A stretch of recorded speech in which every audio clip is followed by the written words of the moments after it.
and it's day one and you walking in there on the first day, man, you in there, man. But you feel something. It's right in here, man.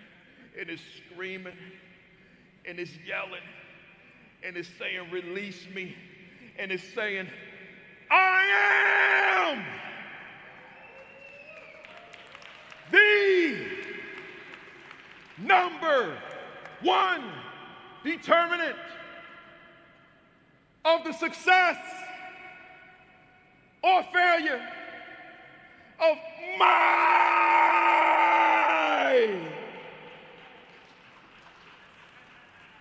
students. Hey, y'all, when you get back, kick some butt, and I'll see you in the winner's circle celebrating your victory. Let's go! Let's go! Let's go! Let's go!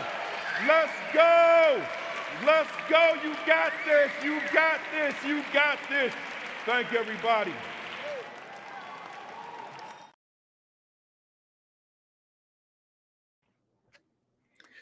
And we are live. Good morning. Good morning. Good morning. Good morning.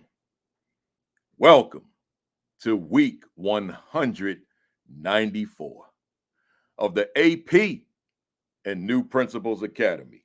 Let me see who's checking in early this morning. We got Mona Abamolak in the building. And as always, she says hello to the Queen and myself. We got Takesha High in the building, Grace Castaneda, Rodney Richardson, Arlette Johnson is in the building, Marsha Poe, Mrs. Truesdale AP in the building, Key Center School is in the building, Anika Williams, Principal Otis Kitchen II, Lysandra Brackens, Michael Benton. I was just in your hometown the other day. You probably know that, sir. Edwin Garcia out there in Cincinnati. Constance Sherrod. Dr. Rella Hicks is in the building. We got Principal Dot McKeever Jeter, retired principal, in the building. We got Dr. Demetrius Scott. He gave a shout out to Dr. Dil Uswate, who's in the building, the Alabama connection. We got Sandra Krause Ayers in the building, Kelsey Turner Cooper, Kimberly Wilson Daniels in the building. Life Without Amita Williams is in the building. Nolene Martin's in the building, KM Weaver, Donna Medina, Shara Gant. Hey, Donna, that's the first time I did it without stumbling, man. We got Rashad Davis. I'm gonna be out there in Vegas in 2 weeks, man. I gotta watch the playoffs from a Vegas hotel room. Oh man, I hate that. We got Edgar Ray in the building. Principal Dr. Tammy Taylor is in the building. And by the way, Sean Hurt, 10 o'clock every Saturday morning, Facebook Live, followed by Create and Educate, Dr. Sheikah Houston, Dr. Tammy Taylor, then followed by Unlock the Middle, Josh Tovar and Dean Packard, 7 o'clock on Sunday evenings. These are all Eastern time. We the Fantastic Four. We ain't playing, man. We ain't playing. I'm going to let you know that straight up. I'm looking in the camera on that one. We ain't playing. Let's go. We got the Queen, Kimberly Broughton Kafele, in the building, in the castle. I gotta laugh every time I say that. Now this is an inside joke, y'all. Don't mind me. And we got Melissa Jones Chuno, and I'm gonna stop right there, y'all. I gotta tell you something. Melissa Jones Chuno, without me being too detailed. Melissa Jones Chuno is one of the family, y'all. AP and New Principals Academy, but she goes back to when it was virtual AP Leadership Academy. She's one of the family, and she's been dealing. I don't want to even say dealing. She's battling some real health challenges. So I last week I didn't want to say anything, and then I asked her during the week, "Is it okay?" And she said, "No, by all means." She's dealing with some serious health challenges. She's coming through, but she's battling. So just prayers to Melissa Jones Chuno. You remember she was on the platform as a guest about, I don't know, 3-4 weeks ago, maybe, right? So in and out of the hospital, that type of thing. So just Pray for Melissa Jones Chuno. She's family. Those of you who are not family yet, meaning this is your first time, once we on at least one time, we family, man. That's what we are. This is not some show. This is an academy, and we all growing together. I grow from every guest I bring on this platform. I don't know it all, and I don't have to come across as if I did. I don't. I don't know it all. I don't know most things, right? So when I bring people on here, I benefit. I grow. I'm taking notes, right? So we're family, and we're a family of learners. I just happen to host this, but I'm a learner. We're a family of learners, right? So prayers to Melissa Jones Chunu for a speedy recovery. Where we at? Where we at? Where we at? Where we at? I see Dr. Sheikah Houston. I see Tracy Gray. I'm getting ready to get started, y'all. I see Kimberly Carruthers in the building. Good to see you. I see I see Dr. Jane Foley in the building. All my guests, man, we all connected to Dr. Jane Foley, man. Let me tell y'all, we'll get deeper into that on the fourth week, because every Saturday in January is Milken. We're all Milken educators, right? But Jane Foley, man, that's right there at the top, right? So we'll talk more about that later on. She'll be my guest on that last week, along with some others. Sylvia Miranda Cano, and I'm gonna end it in a second. XA Johnson. Did I say that right? I'm gonna end it with this one, because this is big time right here. Dr. Deborah Wortham. I'm gonna end it there. Superintendent Roosevelt. How y'all call that, man? Roosevelt Free something Free Union School District. Is that how you say it, Doc? Right? Superintendent out there doing big things, man. Doing big things. She'll be a guest on here. I just gotta reach out and schedule it, Doc. But she'll be a guest on here. And I think she got a book coming out. Right, she's doing big things, man. So many big things. So let me end it right there, y'all, and let me get started, man. We got a lot to talk about today. Hit the share button, hit the retweet button. Let them know we are here. Let me formally say to everybody out there, good morning, greetings, welcome to week 194. Can you believe that? It was supposed to be only 18 weeks, and then I'm gone, but 194. Of the AP and New Principals Academy. Listen, y'all, I don't know about you. I don't know. But I think I know, because you checked in this morning, right? But I'm going to let you know, whether you want to know or not, how I feel. I think you sensed it by now, but let's make it definitive. I'm on fire! Woo! Woo! That's how I feel. I landed last night from a flight from San Francisco at 1 o'clock a.m. Waited for that Uber, got here, went through the mail, went to bed about 3, and I got up at 8. I normally on Saturdays get up at 7, but got up at 8, and I'm going to tell you, you wouldn't know I'm tired, because I ain't going to let you know I'm tired. I'm bringing flames. I'm bringing fire. I'm bringing thunder. I'm bringing lightning. And here's why. Because I'm a leader. And when I'm leading, I got to be where I need to be in order to lead effectively. How about you? Let's go through this rundown quickly. Shout out to Mount Healthy Junior High School, and particularly the leader, who's one of my mentees, Principal Kiana Marks. Shout out to them, man. I was with her all day, had a great day, but then I spoke to the parent community at night. I was supposed to end it like 7. I took it to 8, man. You know how I do, right? So we had a great night, man. If anybody from Mount Healthy's on here, Kiana Marks, Principal, if you're on here, shout out to you. Matter of fact, there you go right there. Kiana Marks in the building. It's always good to see the fam. Secondly, shout out to Tracy, USD, Tracy Unified School District, about an hour from San Francisco, and the community, man. I was with the administrators all day long, from 8:30 to 4 o'clock. Somebody out there that don't really understand this business, they're like, you mean you be running your mouth them many hours? Yeah, man. My sinuses like back here, they were hurting like for the next 24 hours, right? Because then I spoke to the community. I was supposed to end at like 7. Y'all know me, man. I took it to 8, right? So because I got a lot, like you don't know if you're gonna see the folks again, right? So I gotta say what I gotta say, man. So we stayed there a little longer than they probably wanted me to. But shout out to Tracy, USD Unified School District Superintendent Pico, and Dr. Mary Petty, who was my contact person, escorted me around, man. Just had a great day, man. So shout out to all of them. Welcome to the first timers.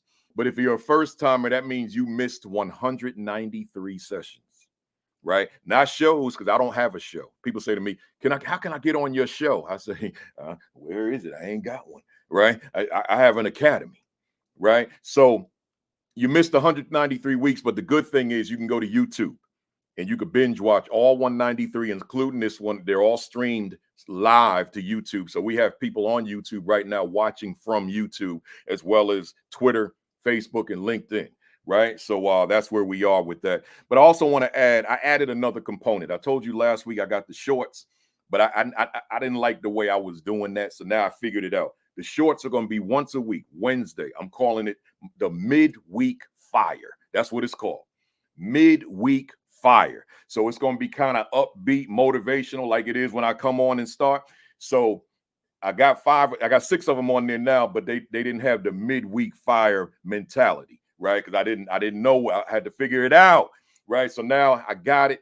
Wednesday afternoons, I'm gonna post them. I ain't going live or nothing, but I'm gonna post them, and it's gonna be midweek fire. Go to my shorts on my AP and New Principals Academy YouTube channel, especially if you need some fire, man. Because I know the weeks, man, they could be long, they could be challenging, difficult, overwhelming, demanding. So come on to the channel, AP New Principals Academy, and let me give you 60 seconds of fire, because that's all the shorts are. They 60 seconds. So let me give you 60 seconds of pure fire, right? So be sure to also subscribe to the channel. Then go to the Facebook AP and New Principals Academy page and like and follow that. And by the way, y'all, we hit 20,000 subscribers last night while I was on the plane.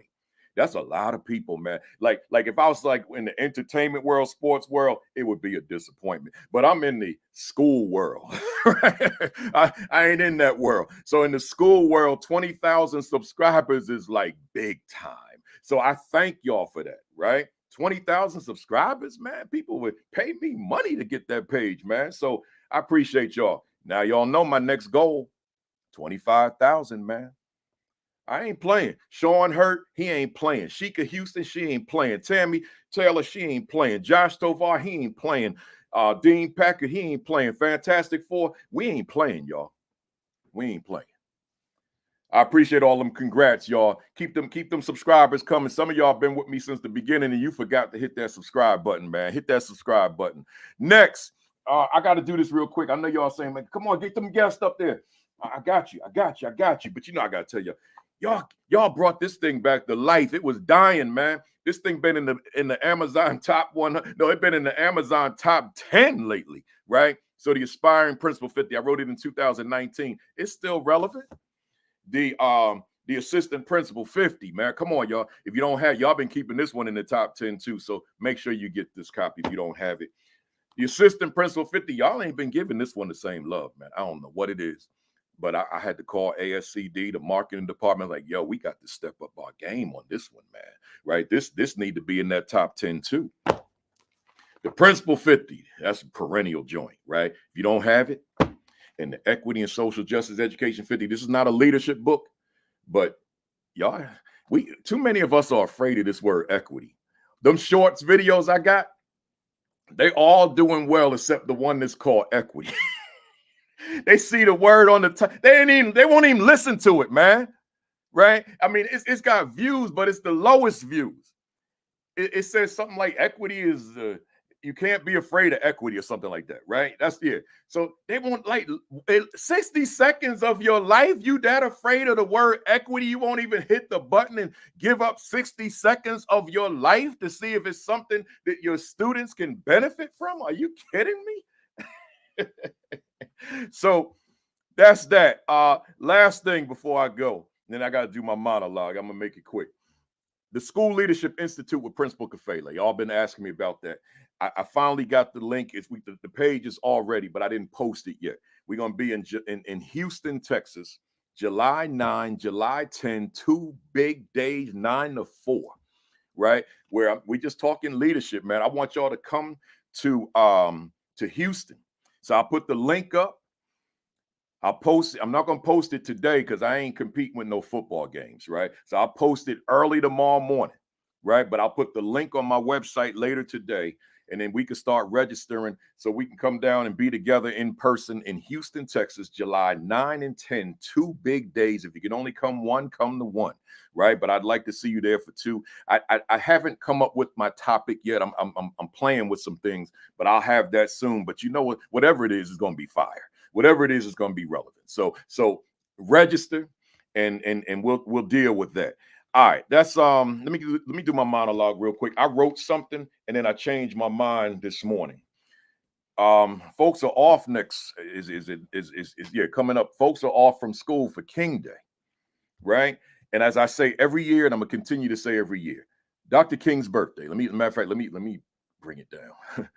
Dr. King's birthday, the 15th, which is Monday, and then which is also the holiday, right?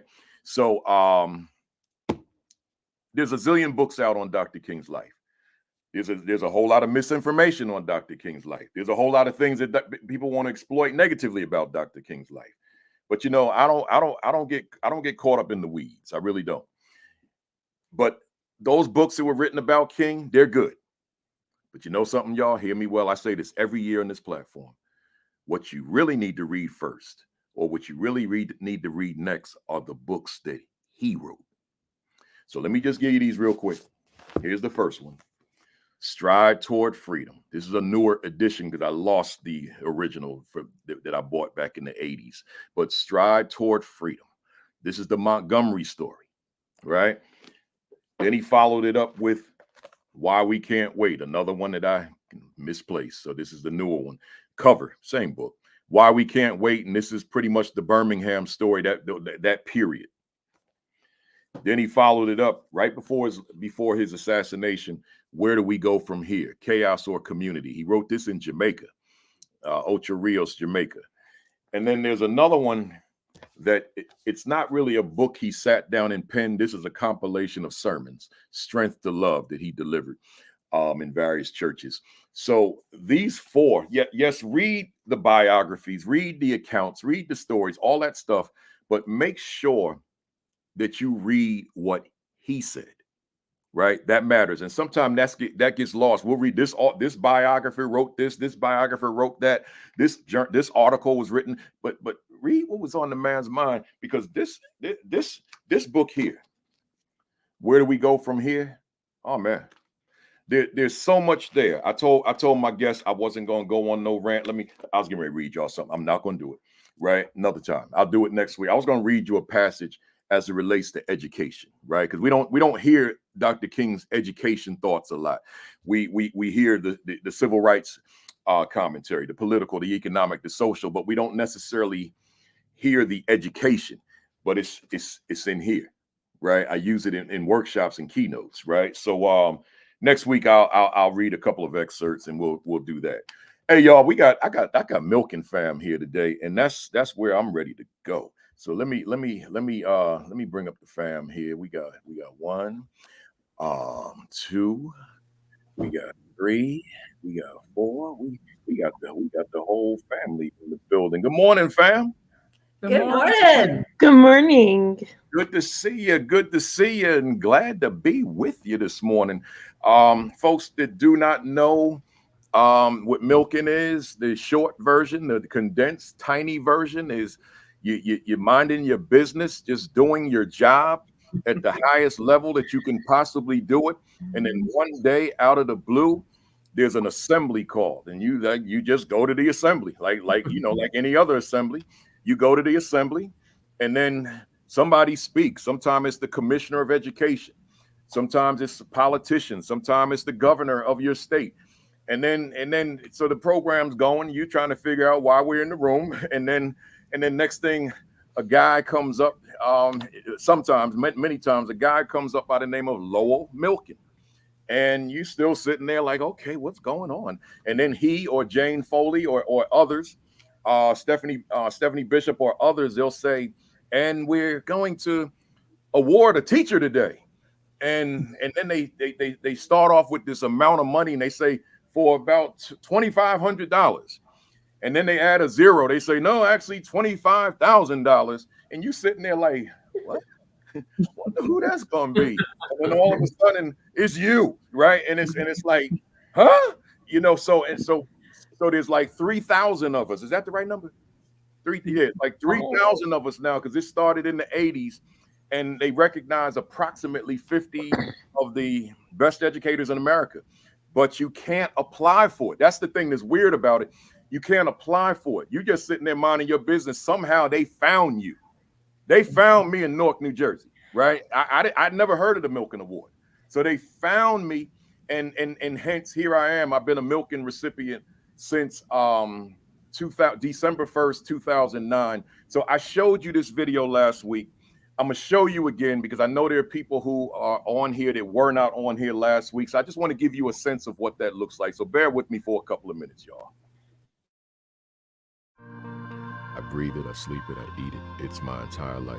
What I do as a principal, what I do as an educator, what I do as a motivator. Good morning. Good morning. That's not the right video. That's the long one. Here.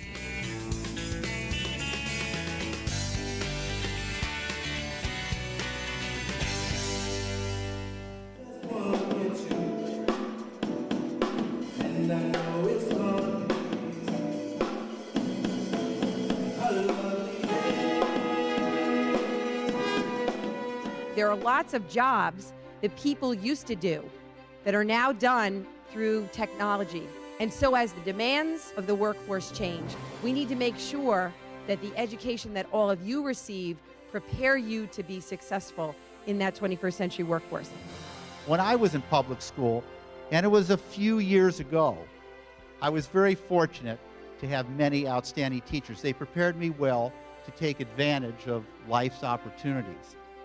Now, in our nation today, we do so many things well, but one thing we don't do well enough, and that is support our talented teachers.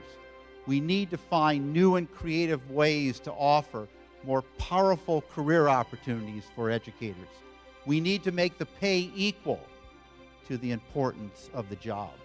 And we also need to do another thing, and that is we need to celebrate and recognize the good work that our talented teachers do. It gives me great pleasure to present the Milken National Educator Award to a truly exemplary educator, Milken Kafele.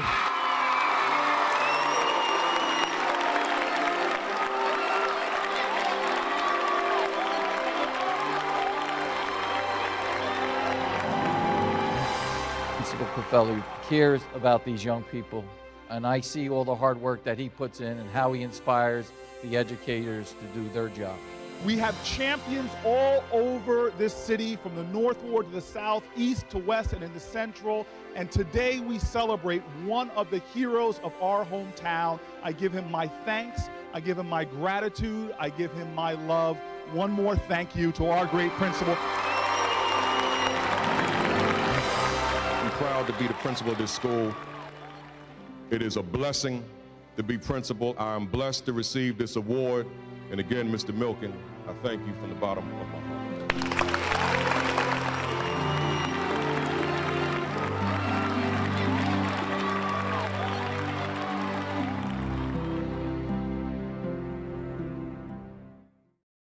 All right. All right. So I wanted to show you all that just so you get a sense. So all of us on the screen have these videos, and you can go to YouTube. You see their names there, put in their name and then Milken, and you'll see the shock on their faces when they received theirs. Because I was sitting there mad because I thought one of my teachers was getting an award and they didn't tell the principal. So if you saw me sitting, I'm frowning. I'm angry. I'm upset because you didn't Tell the principal that one of my teachers is getting an award. Oh, the principal was the one that got the award. That's what happened. That turned into a very quick smile, right? So let's go, y'all. I got 4 guests. Obviously, they have bios. They sent me the short version. So let me go. I got first Debrion Davis. She received the award in 2017. She's a lifelong educator who loves God and loves people. Debrion currently serves as the Executive Director of Secondary Education in Edmond Public Schools in Oklahoma, spending 10 years prior as a high school principal. Debrion consistently serves her community through leadership coaching, mentoring and education. Her efforts were nationally recognized when she won the National Milken Educator Award 2017 for her work with high school students, challenging them to see their potential and fight for their personal growth. And in 2019, she won the President's Award in Oklahoma. Debrion is an active educator, leader, and public speaker who believes in the power of spreading love and hope. She gave a TEDx talk at the Oklahoma City event in 2022, empowering others to stand up straight during decision making, and will defend and graduate with her doctorate in December 2025. Excellent stuff. We got Dr. Dilhani Uswate, known as Dil, born in Germany with parents in Sri Lanka descent. Dr. Dilhani Uswate grew up in Canada and moved to the U.S. in 2002 to start her married life with Dr. Giltendra Uswate.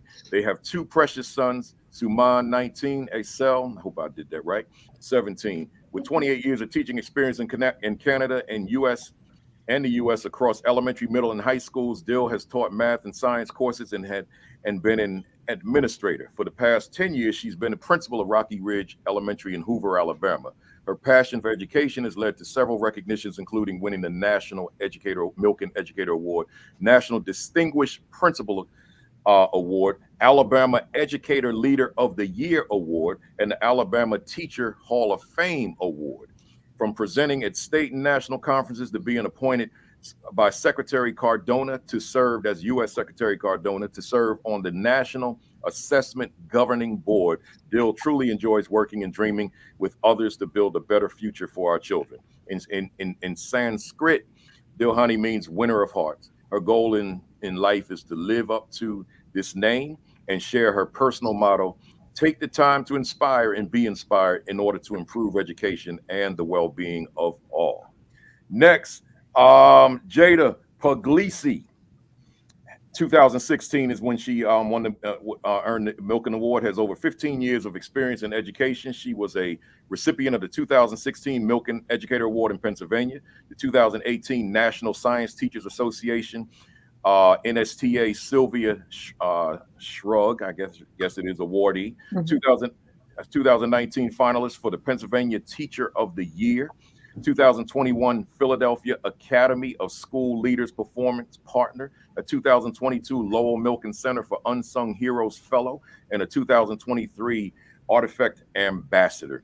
In 2018, Jada became a K-8 principal at St. Mary Interparochial School, a Title I school serving students from over 30 Philadelphia zip codes. Jada facilitates national and international professional developments and trainings for schools, districts, and universities.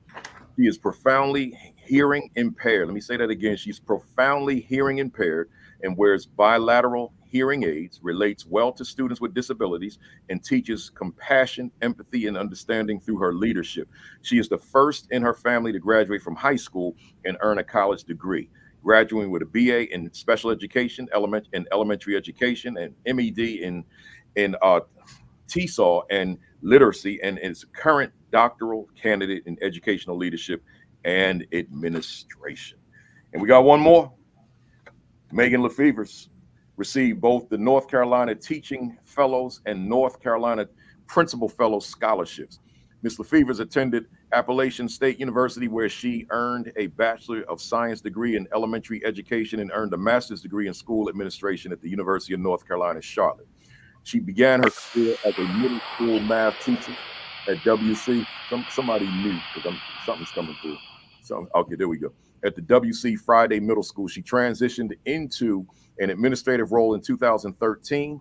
While serving as assistant principal at Bessemer City High School for 4 years, Ms. Lefevers is most proud of the graduation rate for her students with disabilities, as it was 20% higher than the state level. During the 2017-18 school year, she was named the Gaston County Schools Assistant Principal of the Year, North Carolina Assistant Principal of the Year, and was awarded this prestigious, I said that real fast, man. I got to slow that down. The Gaston County Schools Assistant Principal of the Year, the North Carolina Assistant Principal of the Year, and was awarded the prestigious Milken Educator Award. Ms. Lefevers has been principal of Tryon Elementary School for the past 5 years, where she's most proud of her work in restorative practices and inclusive settings for students with disabilities, most notably autism. Mrs. Lefevers has presented at over 200 professional conferences with a former, I want y'all to hear this, with a former student with autism, Aubrey Bridges. Together, they ensure that students with unique learning needs are given an equal opportunity to have a stellar education. So in other words, they're co-presenting, her and a former student. On January 1, 2024, Ms. Lefevers accepted the appointment to be Director of Exceptional Children in Gaston County Schools. That's a lot, y'all. That's a lot of achievement, a lot of accomplishment from my Milken fam. So they've got a lot to share. So without further ado, I got 2 questions I actually want to ask. I failed to tell you that before we get to those talking points. So for each of you are recipients of the Milken Award, and you were highly successful in the classroom before becoming principals or administrators in your own rights. So my question to each of you, and I'll start in the order I see you on the screen. I'm gonna start with Debrian. Why the decision, Debrian, to leave the classroom? And when you decided to enter administration, did you have the confidence that you would excel in that capacity at that time? Yes. So when I decided, the decision really, or the idea came to me really from others around me, the principals in my school who saw the leadership potential in me. When I started teaching, I did not start teaching with the long thought of I'm going to be a principal or an executive director or superintendent one day. My assistant principals and my principals within my school saw my behavior, saw my consistency, saw the potential within me. And I'll never forget the day one of my assistant principals, she said, "When are you going to start your master's?" And I was like, I'm in my first year teaching. Like that was nowhere on my radar, but she continued to push me and encourage me and to really bring and show that leadership out in me. And so as I got into my master's program, was doing those classes, I coached when I was teaching.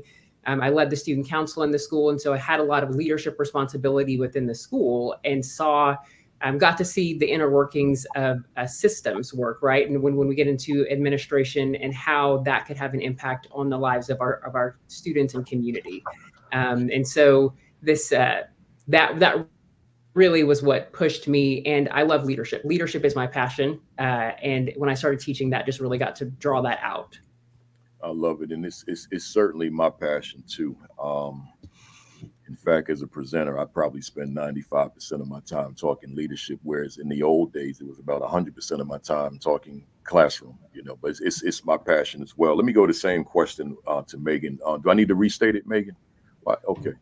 No, I'm good. I had the lucky experience to grow up in the community that I now teach in. So I've been in Gaston County schools since kindergarten, which is strange.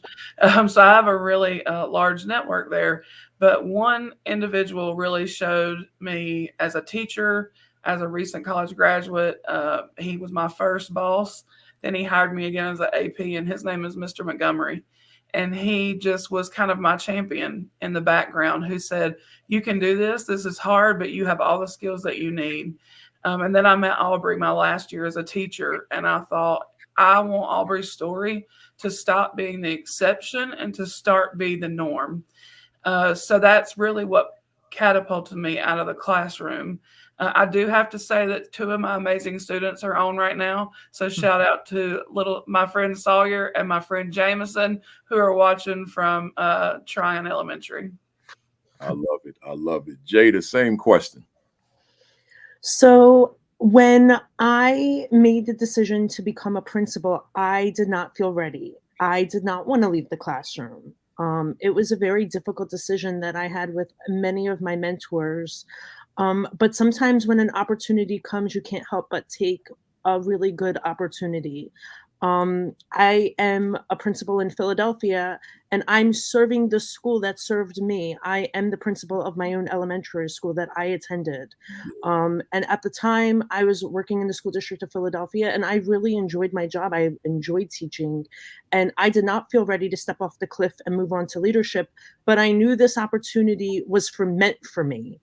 And I knew that I could make the impact and I could be the leader that I wanted for myself. And I could do it so well in a school that I was very familiar with and could really learn to grow into being a strong and capable principal. And that's exactly what happened. And I feel it, my first 2 years, I struggled with the decision still.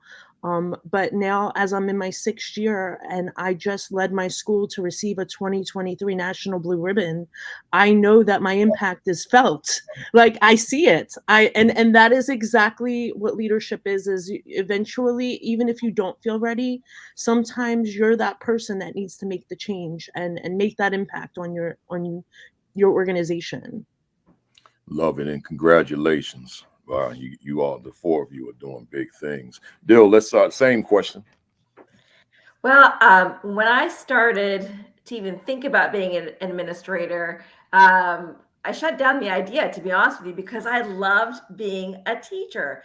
But one of the things I felt that I needed to do was to share all this incredible knowledge that I gained from my fellow educators, my students, and I just wanted that opportunity to share that message beyond the classroom. And truthfully, I had written this amazing proposal to my Board of Education and said, hey, we need coaches in the middle school environment because, in order to sustain change, we need to support each other. Will you let me be a coach? And they more or less said, Dale, great write-up, but we don't have the money for coaches in the middle school level. If you want to impact curriculum and change, you really need to go the route of becoming an administrator. And so somewhat grudgingly, I went that path and got my degree, but realized once I got into the seat, wow, this is so amazing because now I get to share not only what I'm seeing, but when I go and I visit other teachers or see other inspirational stories, people, I get to be that person to share it to the masses. So I realized I had an opportunity to become exponential. And I think that's what is so cool about being an administrator. You have the power to be exponential. Let's stay there for a second, Dill. I'm already going off script, but I'm known to do that. You just said something that resonated with me in your closing. You said you have the power to be exponential. The words themselves are powerful, but I got to press you now. Give me an example. I'm a new teacher. I won't put it in first year. I'll say I'm a new teacher. My definition of new teacher is 1 to 5 years because there's so much to learn, right? Some others may dispute that and say 1 to 3, whatever. But I'm still fairly new as a principal, and Dill just said that I have the power to be exponential. Give me an example of what that might look like. Okay, so as an example, to me, if you're a really great administrator, you believe, and I've shown this to some of my Milken friends, you realize that, there's all about let me get this, there's this me power, right? There's the things that we can do individually in our classrooms. But let's just admit it, when we are really struggling, actually, we often realize we can't do this together. And we realize, okay, I need some help. And all of a sudden, this me power in those moments of difficulties become the we power. And you start to realize it's about finding your tribe and finding those people to help you. So as an example, I have realized that when I go visit classrooms, I'm the beneficiary. I get to see what teacher X is doing, what teacher Y is doing, but my teachers don't have that opportunity. So as an example, I can do a couple of things. One, I can share what I'm seeing in those classrooms when I visit those classrooms with others, or I can also, as an administrator, create opportunities for teachers to see other incredible teachers. So, we have this opportunity to grow our vision of what good teaching looks like. And it means bringing in others to make that happen, to stop thinking about the me, but grow it to the we, to solve our problems, our concerns, to get better. The end. I love it. I love it. I had one more opening question, but I'm scared to ask it because there's a lot to it, and I do want to get to the meat of it. So where I find I could merge it in, I will. Let me just change my screen slightly here, and on my end, and we are ready to go. No, I don't want that. I don't want that. Bear with me, y'all. I'm doing too many things at one time. Where we at? Get rid of that. Here we go. All right, here we go. All right. Folks, so for those of you who are veterans here, the way I've been doing this for the past several weeks now, we're gonna just jump on some talking points and kind of go there. And I want to put this first one here. And this was generated by Debrian, and I'm gonna read it to you, even though you could read it for yourself. Build your leadership team. You are one person. If everything is your responsibility, nothing is. I'm not going to elaborate on that because it's not mine, but I will say this. I want to concur. You're one individual, but there are a whole host of people in that building. And you can never, ever lose sight of the fact that there are other smart people there. You are not the only one with intelligence. With that, I'm going to turn it over to Debrian. What are you telling us, Debrian? Absolutely. So when looking at the title of the session today, we're talking about how to be effective under pressure. And I'm talking to our really any principal. If you're an assistant principal, if you're a head principal, if you've been doing this for 20 years or you're in your first 5 years, we have to learn as leaders how to count on the people around us. And this thought process, it comes from Pat Lencioni's work. If you haven't read any of his books, I 100% recommend that you do. But he talks about if everything is important, nothing is important. And whether you are principal in a school of 100 people and your leadership team looks like you and the secretary or the assistant, and that's it, you have to find what that team looks like. Or if you're running a high school with 3,000 kids and you've got 6 assistant principals and counselors, all of that, you as the principal, it is your responsibility to identify and to build that team. As we talk about what building that team looks like, every one of them is going to have their own set of strengths and weaknesses. And as the building principal, it's our responsibility to take that time to get to know each member of our team. And all of this work should be done prior to us starting that school year, if possible. Obviously, there's situations where you might be named principal the week before school starts, and you've just got to make sure we've got schedules. If you have the time to do that, it is incredibly powerful and important for us to be able to identify who are the members, as Dill just mentioned, who is my tribe. As the principal, you have to identify who is my team, who can I go to, and if it's your assistants, whatever that is, when something frustrating happens in the building and you just need that moment, who is your team? Who are they comprised of? What are their strengths? Where are their passions? What are their desires? As the head principal, one of your primary roles is to develop your leadership team. And so if you have assistant principals that desire to be head principals someday, yes, they have accountability in that as well, but we've got to make sure they understand district policies. We have to make sure our team understands what our expectation is as the principal. Are you clear on your vision and mission for the school? And have you clearly communicated that to your leadership team? Because they are an extension of you in the building. You are not going to be able to be, and it is literally impossible for you to be in every classroom at the same time. But your administrative team, they are going to be out as they're doing walkthroughs, as they're doing observations, as they're interacting with students. We have to ensure that you have communicated what your expectations are. If we fail to do that, then everything falls on our plate as one person, it will crumble. And so just from that foundational level, when you're going in, if you're going into a new building, or if you've been there for a while, just taking that time to assess, have I built my leadership team? Reflecting on the questions, do they know my expectations? Could my leadership team right now quote what my expectations are for the building, what my expectations are in the building? If I wasn't in the building, if I missed a day, would my assistants or would my leadership team be able to carry out the vision that I have set forth for the school? Because I do believe that trickles down, right? As the principal, we understand the importance of our role. Our assistants, our team is carrying that out for us, which trickles down to our teachers, to our students, and our community as a whole. And so just really understanding that importance of identifying, I am one person, you are one person, but you have a team that's designed and is there to help you carry out the plans for your school. Anybody want to jump in? I'll say that I'm new to a position as director for exceptional children, and I carry 5 questions everywhere I go as a new either administrator or if I'm leading individuals. And I ask them, one of the questions is, what's most important to you professionally and personally, so I can gauge what motivates them. And then if you could change something today, what would you change? And if there's something about our environment that you would never change, what would it be? So that gives me a good layout. And my last question is, what strengths do you bring to this team other than what you were hired to do?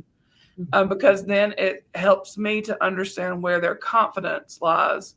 And I just did that exercise, and it was really awesome. It had been a minute since I had done that.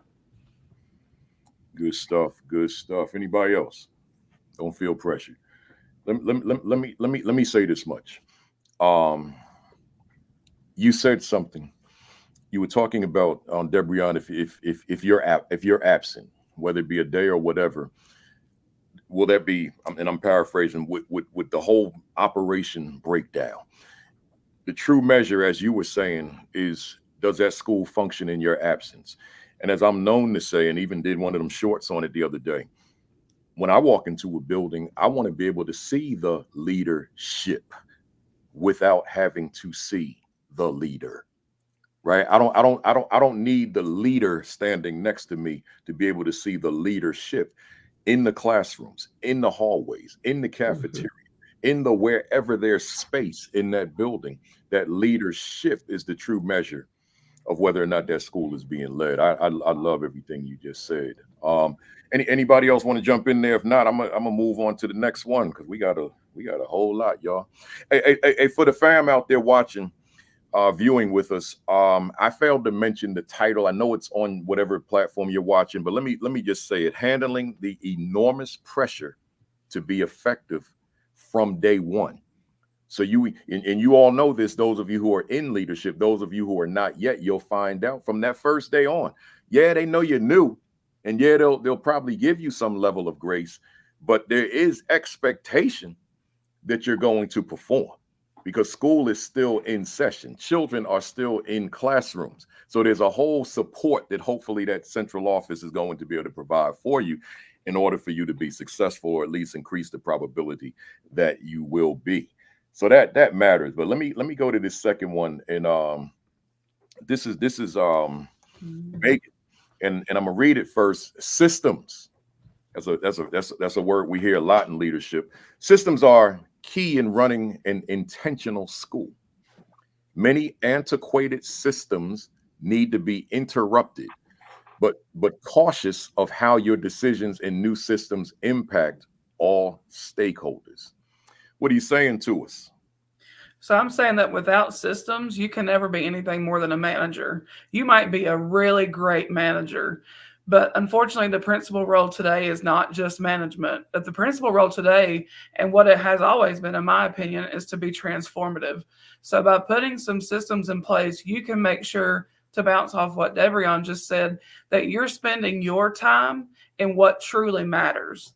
So we can manage buses, for example, and all the things, but is that going to change a child's life academically or instructionally? And the answer, I would say, is no. So we have to understand that we put systems in place so that we can then focus our attention on what is needed. So, and I would also say with the antiquated systems, when you go into somewhere new, you always hear, well, that's how we've always done it. But I would challenge you that when you hear that, to ask the immediate follow-up question, why? Not to be accusatory, but to understand why.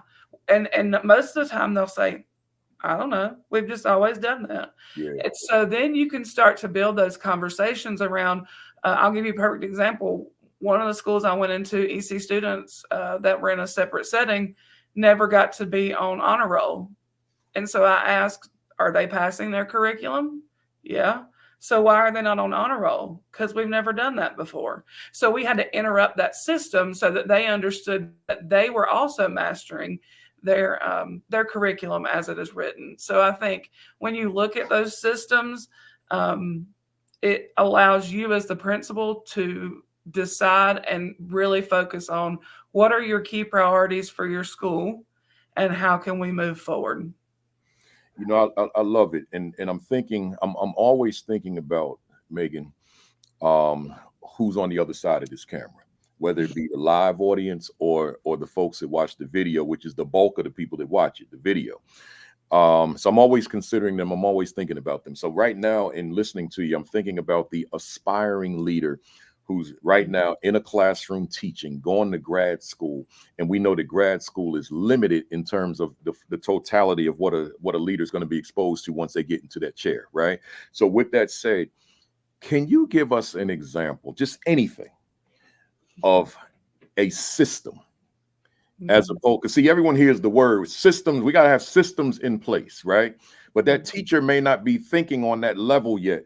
Give me just something, pull it out of the sky, some system that you mean that's operational for a school. Okay, so during COVID, I think we all had to really immediately start looking at all of our systems because they were changing. They had to change. So that was there. But one of the things that our school learned is the way that we brought kids into school was not very healthy in a social emotional way. And how could we change that? So prior to COVID, everybody came in, they had to sit in the cafeteria, and they were supposed to be on voice level 1, which if you've met elementary students, most of the time in the morning when they're real excited and eating syrup, that's not going to happen.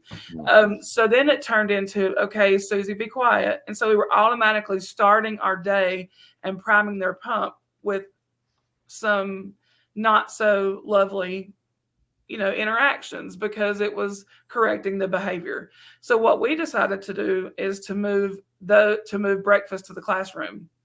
And I thought my teachers were going to kill me, but fortunately they did not, because they said they trust me.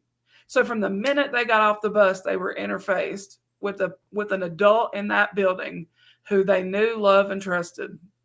And that changed our behavior referrals. And with that change and full-time mental health dropped almost 60% because they didn't have that opportunity to interface with someone who there may be conflict with. And if something happened the night before, I was in a high trauma situation, they had that person right away that they could talk with. So for that first 30 minutes, instead of sitting somewhere in a holding area, they were right with the person that they knew could help them. And that was key because now I'm not dealing with behaviors all day long, right? Now we can actually get to the business of learning a whole lot sooner. Yeah, I appreciate that. Thank you. I know, Jada, you had your hand up. Before you go, Jada, real quick, a lot of my former students check into this academy, and I got to shout out one when I see him, man. Hakeem Cunningham, one of mine back in 2003. 2003, Hakeem, but he's doing tremendous things for the city of East Orange, New Jersey. So great to see you, my brother, this morning. And then secondly, before Jada, y'all hit that share button, hit the retweet button, tag somebody. Somebody might be getting ready to watch football today, but it's not time yet. So tag them and tell them, get on here. We got powerful conversation going on. And tag them Facebook groups too, all those leadership groups. Let them know we are here and we are live. So on you, Jada. So I just wanted to echo what Megan was saying. It really is toxic to say that's always how we done it. Interrupting the systems are very important. And, one system that I just wanted to share, and this is something that's a little outside of the box, but I do have once a week or every other week, my teachers eat lunch with me. in my office, Mm. and we just talk together and we connect, and it's an opportunity to make it a little less formal, but also exchange on a personal level how they're doing, do a check-in with my teachers, do a check-in with the pulse of the building, so I can get a feel for how they're feeling at a personal level. Because in order to be an effective educator, you have to have effective teachers. Students aren't going to learn from teachers that they don't like. And sometimes a part of that likeness is them going in with the wrong mindset. And that's something that can be easily fixed from a leadership standpoint, where we're checking in and we're showing the support to our educators and showing them that we're there for them and we're supportive of them. And it's simply giving up your time to make sure that let's eat lunch together. Let's give your opportunity to vent, and then go back to your classroom, close the door, and do what's best for kids. Because I think that is something that is very overlooked is, yeah, let's eat lunch with the principal from the student's perspective, but let's eat lunch with the principal from the educator's perspective. So we call it team lunch meetings, and it's just a little less formal, and it really brings my teams together. I do it with K to 4, and then I do it from 5th through 8th because they have different lunch periods. But it's a really small, impactful way that I'm able to give up my time to be supportive for them. But that allows for that innovative conversations and that transformative leadership to happen, because that isn't a norm across the board. Yeah, wow, powerful stuff. Did you all hear that out there, fam? Having lunch with the staff, with your teachers, right? That's a whole other level of engagement, relationship building, bonding, right? And there's just a wealth of things that you could talk about in those situations, which is not confined to the work itself. Just forging those relationships. Is your hand up, Dill? It is, because Megan said one of the most powerful words when it comes to all things education, especially being transformative and wanting to make education better. And I think that word is why. Those 3 letters, if we could talk about a formula, a really great formula with the word why, if we're asking why, the W, who's the who? Who's this problem about? We need to know what the problem is centering, who the problem is centering around, the who. The H and Y, how do we get here? What led to what we're doing? Why are we doing it this way? And then the why being the you. Well, okay, so you see a problem. Well, how do you make yourself a part of the solution? It's not just good enough to ask the why, but again, to really break down the why. And I know how we feel when kids ask us, but why? Sometimes we just want to say, because that's, as you said, it's the way it's always been done. But if we really want to be transformative, we need to think about the why, which is really about the who, the how, and the you. Yeah, the who, the how, and the you. You said we got to take that why, that simple word, and break it down. That's right. Into all these component parts. And let me catch myself from going out on a tangent. But when we just articulate the why, my why is XYZ. As you just so eloquently said, it's not enough. That's just the foundation. Now let's go in and dissect it. That's right. Let's break it down. That matters. If everybody's finished, then we go to the third one. All right. I've been waiting for this one all week, though. Because I'm because that year 3, I want to know what that is. So let me read this right quick.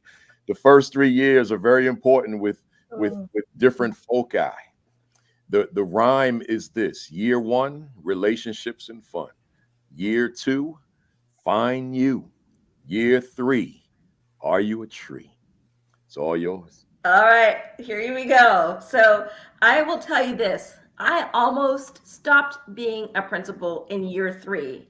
And it really made me think about what my journey had been up to that point. So let me break it down for you, that I realize is so important. That first year, listen, you've just got to survive it, right? But the thing is, everybody is watching you. And if they see someone who is stressed, overwhelmed, they're not going to buy into your relationship, into you. So it's so important, I think, in that first year that you lay the foundation to build strong relationships and you are having fun, right? Think about people that you are around. If you see somebody being mopey, quiet, sad, do you want to be around them? Heck no. You are drawn. We are all drawn to people who raise us up. So, we talk about the building of the team. Well, you've got to do that hitting the ground day one. Build those relationships, have fun. And by that, I mean, not just with one group. You need to do that with your teachers, with your students, with your parents, all of your stakeholder groups. Are you building relationships and having fun? Because if you do that, it's going to totally set yourself up for success. Now, year two, you might have a little bit more opportunity to figure out you, right? Because now you've walked into this new environment as a principal. And if you just come from being an AP or a classroom teacher, it's very different. So you need to figure out, who are you as a leader? Who do you want to be as a leader? There's a little bit more time to explore that in year two, I figure. And you learn things from your first year, like, oh, I need to do this better. Oh, I really like how that principal is doing whatever they're doing. So, you get that time to explore you. And I think it's so important that you take that time to figure out who you're all about. The last one, I actually changed it up. Birdie, instead of are you a tree, I'm going to change it to what is the status of your tree. So this is not my analogy. I heard this at a few conferences, but the thought is, okay, let's imagine education like a tree. What's the most important parts of that tree? Well, if you think about it, the roots. The roots are so important, right? You have to have strong, healthy roots in strong soil. Well, if you're a good principal, you're providing all the right nutrients. You're not the tree. Let me say that. You are not the tree. You are the caretaker of the tree. The tree is your school. It is your family at school. You got to nurture those roots. You got to make sure they're finding that water. They're finding the energy, right? Growing the root system. And then realizing some way you got to bring these roots up into this powerful tree. What do we call the middle part of the tree, y'all? The trunk. The trunk, right? And trunks, they get wider and wider all the time if they have the right nutrients. Again, going back to those roots.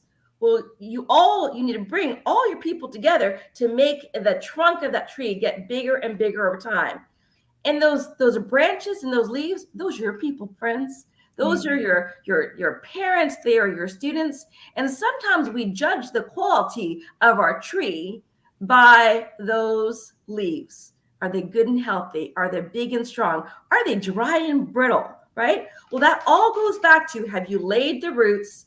Are you growing the trunk, and are you nurturing that tree? And the cool thing is, to be honest with you, our trees, they change over time, right? We go through these seasons of change. But here's the thing, even sometimes when a tree looks like it's lost all of its potential, it can be fixed as long as we don't make it go completely dead. So in year three, you've got to be asking. You spend the time in the relationships, you spend the time on figuring you out. Now you need to look at the tree. How healthy is that tree? How do you want it to grow? And it's not about you. It's about getting everyone to be about that system of the tree. That's powerful stuff. And it's interesting how you said you want to develop that, but it's not just you, but it's that entire system, right? And then there's you right there at the center, right? In terms of that leader, right? Anybody want to jump in there? I do. I think it's important. Oh, sorry. I think it's important for sure that you don't compare your tree to everybody else's, because your tree and your school is going to grow differently sometimes than others based on a lot of things. But the most important thing I heard Dill say, and what I love about that analogy, is that sometimes there's a high wind and a lot of things get blown away, and or it's winter and we've lost our leaves, we can't sit there. There's better coming. And so we've got to continue to cultivate in those times that seem a little bleak and dark, because the spring's coming. So I think that's really important too. Yeah. I think both of you wanted to go, right? Jada and Debrion. Go ahead, Jada. Then we'll go to Debrion.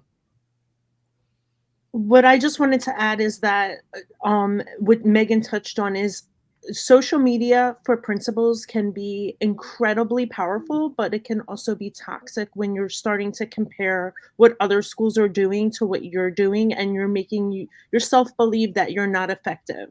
And that is not the case.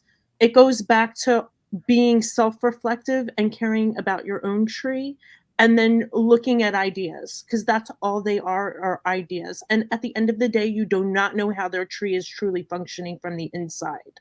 So honestly, at the end of the day, what I always tell teachers and educators and leaders is always to worry about yourselves and your own trees, because you really don't know what's happening outside of your own organization in truth. So I always share that, because social media can be very powerful, but sometimes, especially if you're new and you're stepping into the classroom and you're new and you're stepping into leadership and you're getting ideas from everywhere, it can be overwhelming and it can make you self-doubt. And that's not what you want for your tree, because that can make it toxic. You just said something. Hey, Debrion, hang on a second. Hang on. I got to say this, y'all. You all know I'm a speaker. Everybody out there that's watching. I'm a keynoter. I watch a lot of keynoters because I'm a student of the speaking industry. So I watch people that I've never heard of. I just watch them just to watch them. But let me tell you something based on what Jada just said.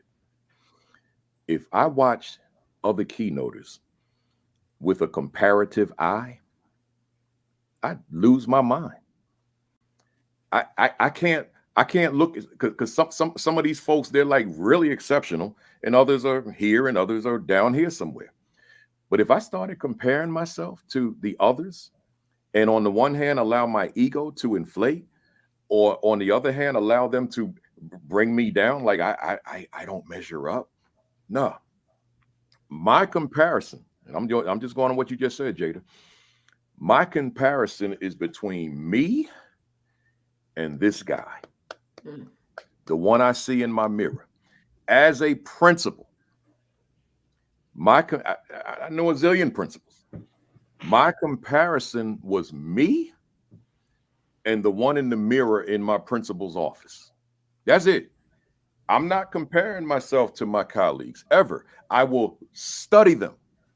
I will learn from them, but I will not compare my talent to theirs. So the point, and Jada made her own point, I'm just me filling in.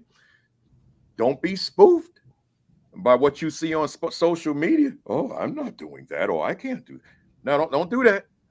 And if you find that that's happening to you, unfollow the whole thing. They shut down the platform, because you're doing yourself in, right? And you don't want to do that. If any stimuli you bring in, it's got to benefit you. And if it's not benefiting you, if it's not adding value to your leadership, and if not your life, then it's not for you. I just mad because that resonated with me. Go ahead, Debrion.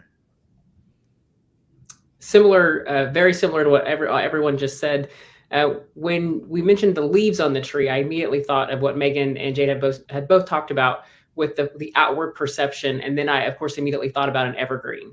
And if we're out here comparing to trees, the evergreen's not going to lose its leaves, right? And Megan said, seasons come, things change, and leaves fall, but some trees don't lose their leaves. We can't judge our success off of that.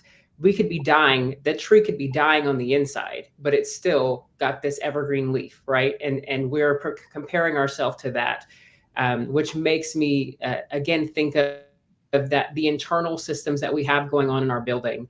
Are we portraying this outward face like everything is fine, but we're dying on the inside?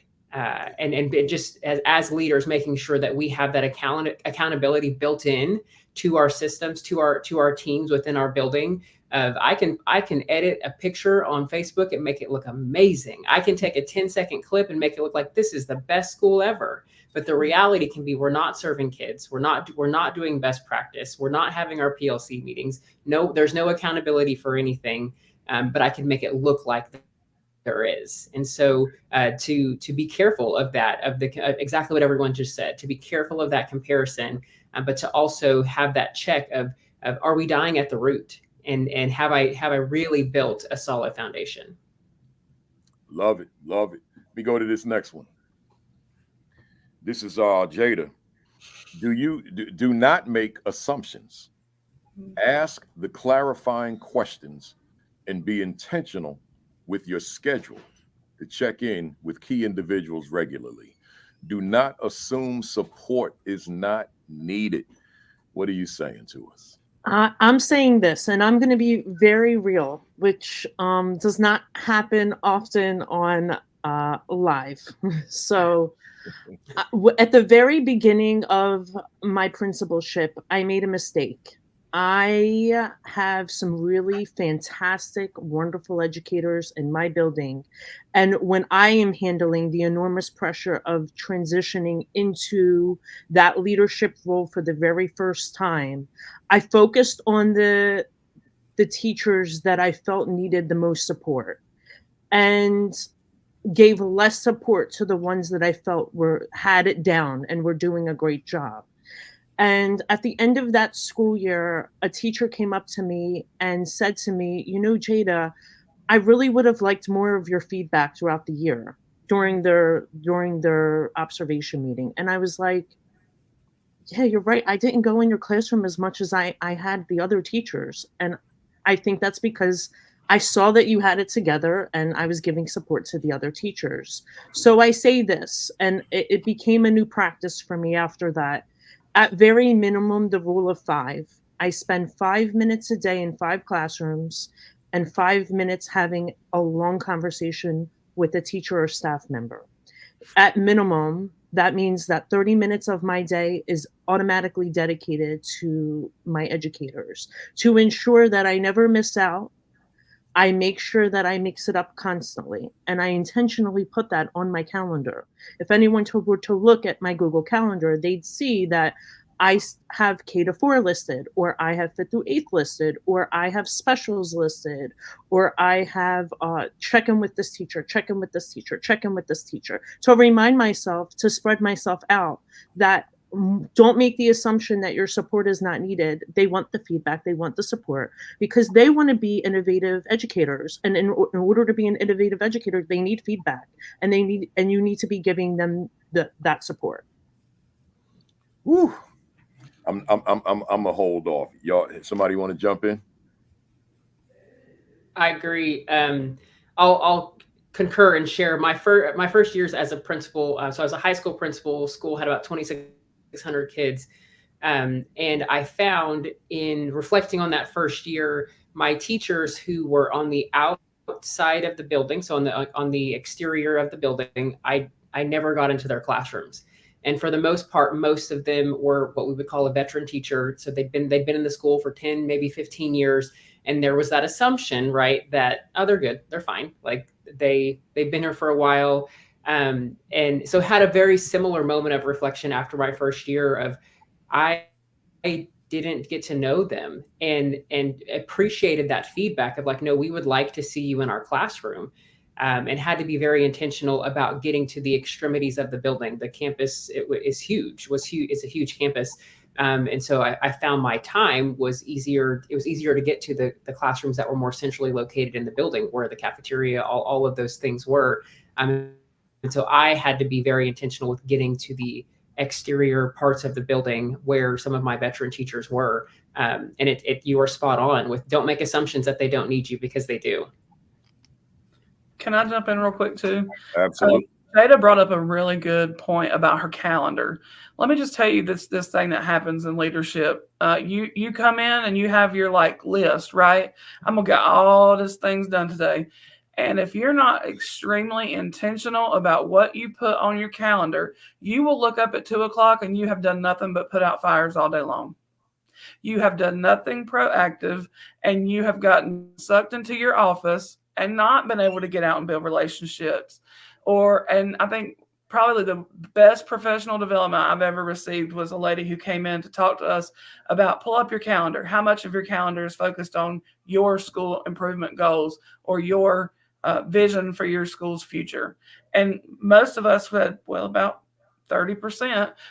Because we weren't being intentional. And so once we started to be intentional, and I mean down to like the 5-minute marks, it was life altering for me as a principal. So I thank you, Jana, for mentioning the power of your calendar and what happens if you don't take control of it. Someone will take control of your calendar. It's better if it's you. Can I add to that too, Brody? So I totally agree. That calendar is so powerful. One of the other things I've started to do with my calendar, though, is to ask myself, where am I? So not even so much even what I'm doing, but where am I? If I'm spending a good chunk of my time behind closed doors, whether that's a principal's meeting, whatever, where am I? Where's my physical body? And one of the things I've noticed is when your students and your teachers, they see you, just seeing you is such a powerful statement that you care. So, for example, can you take your stuff and put it on a roll-on desk and go out and be in the hallway so you can say hello to those kids? That's really powerful. That's being intentional, that you want to make connections with everybody. Are you walking all parts of your school? Are you talking? And this is something I think we forget sometimes as principals. Who are we talking to? Are we talking to and spending time? I love that 5 minutes with our custodians, with our CNP staff, with the students. So one of the new things I've started to do is to look at my list of students and think about, who do I really not know? And be intentional and go spend 5 minutes with that child to get to know them. Oh my gosh, y'all, I cannot tell you how powerful that has been and how that has changed even how I see a teacher, because I've talked to a kid, and they're sharing their excitement about what they're learning. I'm like, oh, I didn't know that. I didn't know that this is how this student is interpreting this classroom or this lesson. So talking to all our kids and being intentional who we talk with, I think that's also really powerful. I love it. One quick follow-up on the calendar. If you have a secretary or an administrative assistant, I would think about sharing your calendar with them and then giving them permission to hold you accountable to it. Mm-hmm. And so there were multiple times where I'd maybe be working on something in my office, and my assistant knew that she had permission to come in and say, Ms. Davis, you're supposed to be here in 5 minutes. And I needed that, right? Thank you for that nudge. And I'm going to make sure that I get there. So if you have that role in your school and you feel comfortable with that, I would definitely encourage that. Love it. Love it. That word calendar, it was my word. It's still my word in terms of the work I do. But there's another word that I tried to be intentional with, and that word was plan. And it stemmed from the teacher's lesson planning. So the teachers write a lesson plan, and theoretically it covers the week. We know that it can become obsolete very quickly, but there's still a template there for what a teacher intends to do for the week, which reflects what students will know and be able to do. So I thought about that back in my principal years. I said, do I walk into the building with a plan? Like when I walk in, am I just reacting to stimuli, responding to stimuli, or have I written my plan, which is the calendar? I just used a different language at some point. And because it kind of changed my focus when I started using that word. And now I've got what I started to call a leadership plan, right? So not my school improvement plan, not my strategic plan, but my personal leadership plan that said, this is what Monday will look like. So same thing you said, Jada, with the calendar, same concept, nothing different. Just this language drove me different, and so I started using it that way. Leadership plan. So when I'm doing seminars, I'll say to a group of leaders in a room, when you walk in, is there anything driving you, or are you just showing up and let's see what the day is going to be? Mm. And see, I didn't want to be that. I want to have that plan that says, nah, at 7:30, here's where you'll be. 8:30, here, 8 o'clock, here's where you'll be. 8:30, 9 o'clock, all the way to 3 o'clock, right? And then after school. So, so I just wanted to throw that in there. But for the folks out here, but I'm not dismissing the word calendar, right? It matters. What's key is that you have it as opposed to just showing up. All right, let's see. Ah, there's a fire. Let me spend the next 3 hours dealing with this. Ah, here's an incident. Let me spend the next hour or so on that, as opposed to that plan, that calendar that said, okay, I know that this thing can arise, so let me get way ahead of it, right? And anticipation, so that I can be who I need and want to be moving forward. I love it, y'all. Let's go. Back to Debbie, and I'll put it on the screen, and I should have done that before I ran my mouth. But here we go. The first time you see something that makes you hesitate, ask questions. Whew. Mm-hmm. What are you saying to us? Well, I'm hearing a common theme in our thoughts of questions, right? Of asking questions and being open and being reflective. And so on this, as Dill mentioned it and lined out for us, in our first year, you're not changing everything in that school, right? You're going in, you're building relationships, you're learning things, you're developing that leadership team, you're getting to know the systems and structures of the building. But what I would encourage you not to do is to not just let things sit and not inquire about, as we outlined, the why behind things. And I think if we're honest in our reflection, we can all think of someone or something that frustrates or hesitates or causes frustration or even resentment within us. And oftentimes we can use our family as an example of this, right? If I came home every day and left my Tupperware in the sink and that frustrated my spouse or partner, but that was never communicated. Over time, there's this growing frustration and resentment for that Tupperware in the sink, right? And it's just growing and growing, and she never puts it up or she never puts it in the dishwasher. But there was never a communication that happened to express that frustration. In our buildings, you might see things that a teacher might do something, there might be a way the custodian does something. There's something within a system that's like, I don't know about this. Instead of just staying with, I don't know about it, and then you have this building resentment and frustration toward it, ask the questions, ask the clarifying questions. Tell me about this, or I noticed, or how does this work? The open-ended question for us to learn what is the why behind it. How is this system set up? How is this system working? So that we can then, as the leader, evaluate, go back to our leadership team, evaluate, like, is this something that needs to change? But don't be afraid to ask questions. Don't be afraid. And I will emphatically say, if something is happening that is harming or bad for children, that needs to be addressed immediately. We're not waiting to address that. That's not it's the first year, I can't address this thing. And we have to be doing right by our kids. And in looking at systems and structures within the buildings, I also want to relate this to your relationship with your head principal or your assistant principals and your teachers. If there's a behavior that you're seeing that it's, I just want to understand, I want to understand why are we doing things this way, or help me understand your system for this.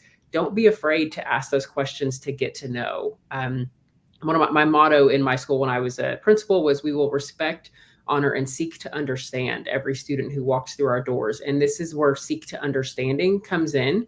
I want to seek to understand the why behind this and why we're doing this. What is your heart and passion behind this? This system might exist because there's something going on in the school that I, as a new person in the school, have no idea about. And so I'm not going to come in and immediately change it. But I do want to be able to ask those clarifying questions to understand what it is that's going on. Especially, a lot of us operate out of our gut. And if your gut's like, something might be a little off here, ask those clarifying questions. Let me ask you, I want to ask you a question. I'm a brand new principal, just started. And there's a lot I need to learn about this building, a lot I need to learn about the people in the building, students and staff. But yet I'm trying to come across as if I'm qualified for this job, right? So I've got balance. At least my ego is driving that, right? So here's my question: how do I go about? And of course, I got the aspiring folks in mind when I asked this. How do I go about asking questions of the veteran staff while maintaining my credibility as this new principal in the build, new to the principalship period? How do I maintain my credibility yet I'm asking questions to these veterans without them saying, he's asking me all the time? You know, you're right. Yeah. Right. A lot of things initially pop into my mind. It might have been Dill. Someone already hit on visibility, and your presence in the building alone. There was a small plug for a TED Talk that I have done. It's titled "Stand Up Straight," and that is just a physical practice of standing up straight and having a presence in your building, of knowing, like, I am the principal and I am in charge of this building. The other side of that, I think that the credibility comes along with building the relationship and doing things along with other people. And so as a principal in my early years, I'd always get to the school early and would have conversations with our head custodian, my facilities manager, and the cafeteria person before the lead of the cafeteria before school even started. And if you want to know how a building runs, you need to get to know those three people right there, because they can tell you pretty much everything about how that building has ran for years, assuming they're not all new. Yeah. But in that was me walking and talking and having conversations with them as they're going about their day. We're unlocking doors in the morning. I'm helping you unlock the doors in the morning, and I can foster this natural conversation and relationship with you. In that relationship building part, I can think of a couple of teachers where I got to know the drink that they liked, or the sports team that they liked. And so I could easily segue into, hey, did you catch the game this weekend? And so talk to me about how we've done enrollment in the past. And so it's not just, it seemed subtle, but it was very intentional for me in, I'm going to build relationships with these people. I'm going to find these people on staff who I know I don't have to prove anything to. They respect me in my position. They respect me as a person. They are safe for me to ask questions of and help me get to know other people on the staff. And so if you're new and you're coming in and you're doubting that, my first thing to say to you would be to stand up straight and to make sure that you're visible and own that you are the principal of that school. And believe that within yourself, because if you don't, they're going to see straight through you. So you have to own that first, that I am the principal. The district and board have entrusted me with this role, and walking in with that confidence. And then being intentional in how you build relationships with the people within your building to be able to ask those questions as a natural part of conversation. I love it. Anybody want to jump in?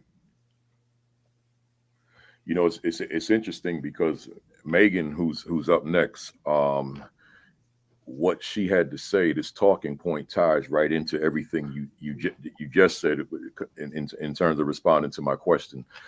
Megan says, saying you need help is not a sign of weakness, but rather a testament to your trust in your team. What are you saying? So there, I think, you know, I would also say the caveat to this is there's a work ethic piece that's there, right? So like, it's not passing out your materials. It's not saying, oh, you do this because I don't want to. It's really sitting down with teachers and saying, you know, I went to an elementary school having been a high school assistant principal. So I walk into M class and I've never seen M class, never heard anything about it. And they're telling me, well, this kid is a J reader. And I'm like, what does that mean? Can they read or not? Like, I don't even understand this. So I had to sit down then and say, with my instructional powerhouse teachers, help me understand this. Like, help me understand how this works. How do we use this data? How have you used it in the past? And then you uncover a lot of what Debrion already said. You uncover a lot of those undercurrents that exist in your school that maybe you didn't even know were there.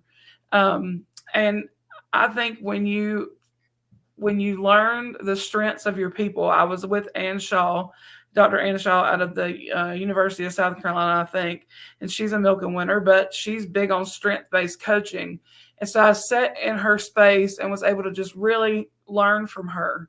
I went back to my school and did that the next observation cycle, and it transformed the conversations that we had, because for the first about 10 minutes, I just talked about all the things they did right. And a lot of times in education, what do we go to? All the things you need to improve, because we have our calendar, our plan, our this, or that. And so I said, no, I'm going to block this much time. And for the first 10 minutes, I'm only going to talk about the positives that I saw during this observation. And then I'm going to ask that teacher, right, where are you going from here? So the power of that is, now that I have that information for every person in the building, I can look at the teacher and say, do you have a strength over here that can help you meet that? And if not, let me point you in the direction of Miss Smith, who could help you. That's really one of her strengths. So I think when I sort of entered that group and didn't see that the principal is not the top, you're in the group, right? Like you learn with your people. And so when I entered that group wholeheartedly, and that wasn't my first year, but when I figured all that out, I learned that asking for help or asking for guidance did not mean I was wrong. It meant that I trusted the answer that person was getting ready to give me.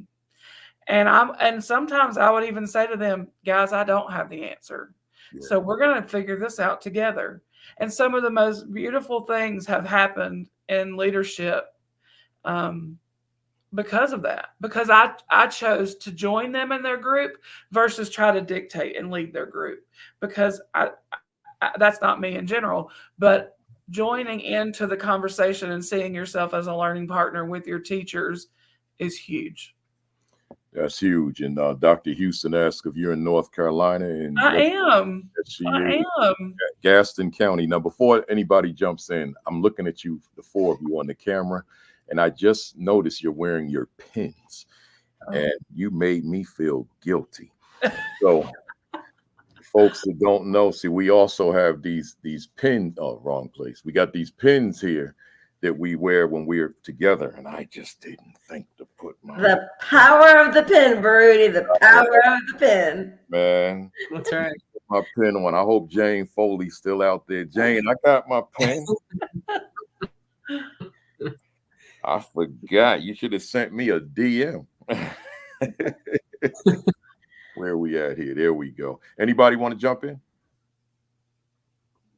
We good? We good? I'd like to jump in, and just, can you put the question back up? Yeah, I'm sorry. Thank you. Where we at? There we go. All right. This is beyond your school.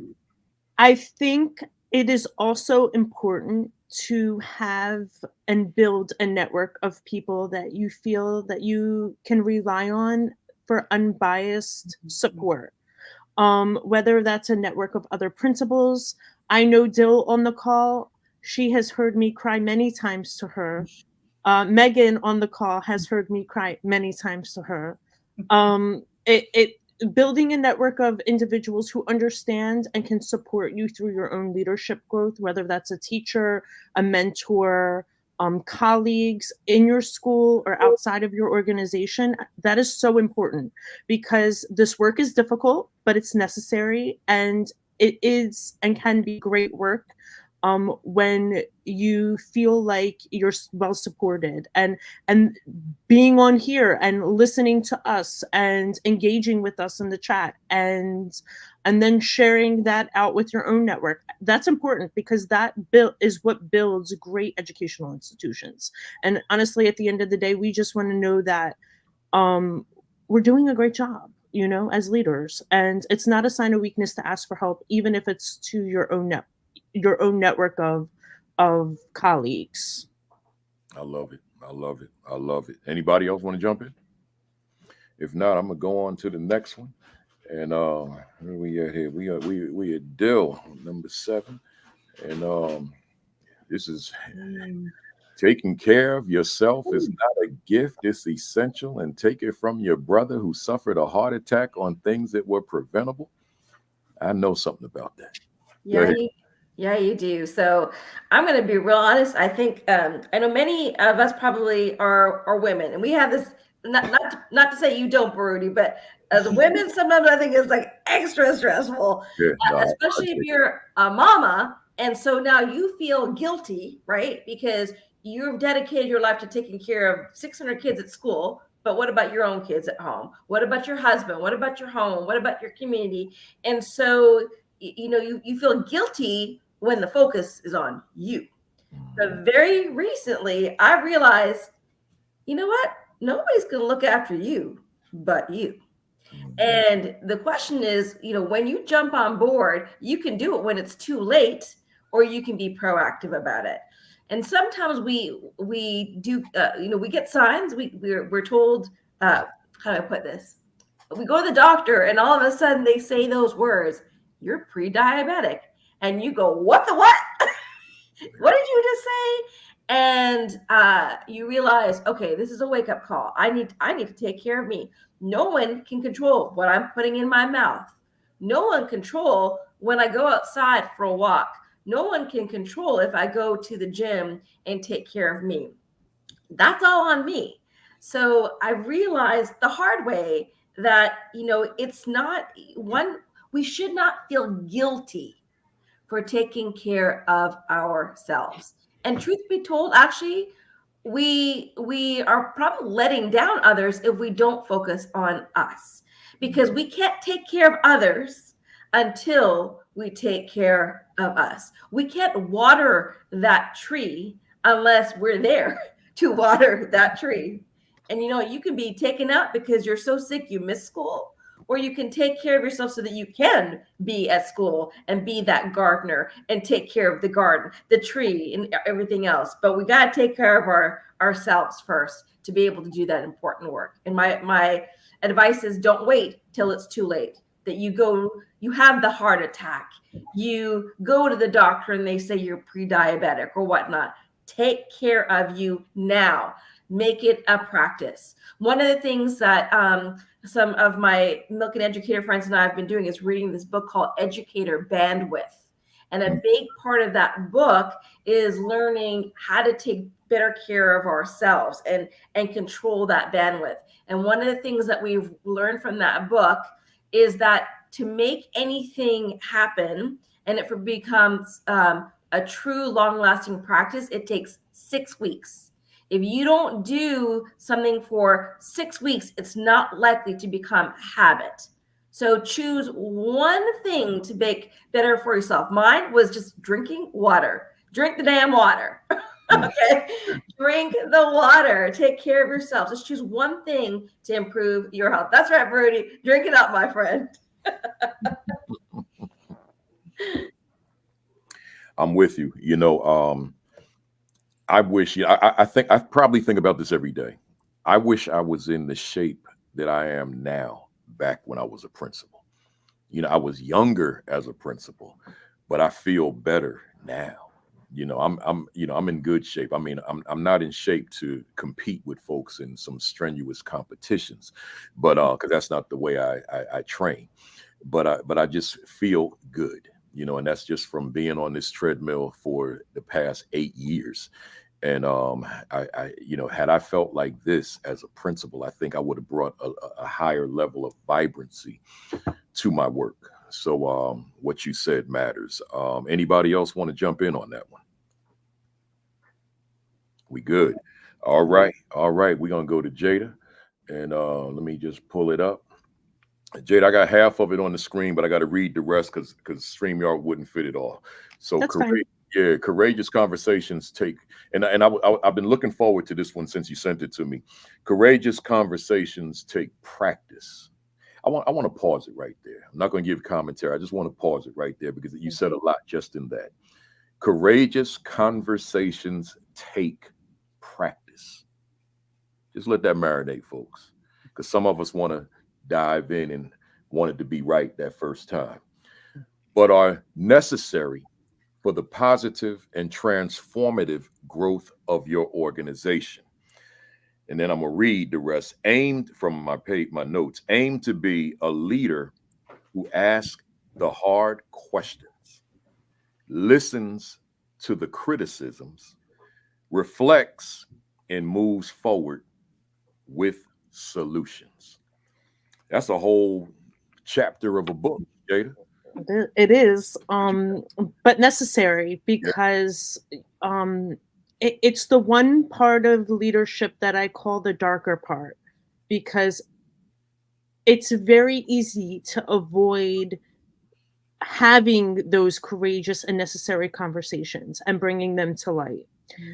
That is a pressure that I know that leaders have when they join organizations. I know I need to have this difficult conversation with an educator about effectiveness. I know I have to have this really difficult conversation with an educator about professionalism. I know I have to have this difficult conversation about how this teacher is treating their students inequitably. How do I do that? I began the practice of scripting out my conversations in advance, because I knew what I wanted to say, but I also did not want what I wanted to say be lost due to my nervousness and inability sometimes to think clearly when you're in the moment. Because when you're really trying to say something that's hard, especially if you have a relationship with the individual and you really want to share something that may be difficult for the other individual to hear, the key thing is you want to make sure that you've well thought out what you want to say. So scripting it out in advance, that's key. That is important. It's a great practice to do. And then when you're having those hard conversations, coming from a place of empathy, of trying to understand, their thought process. And, Devon, I'm going to reference back to you in what makes you hesitate, because that's true. This is what leads to that. That hesitation leads to this conversation that we're having now. And, sometimes after asking and getting those clarifying questions, now you're asking the hard questions.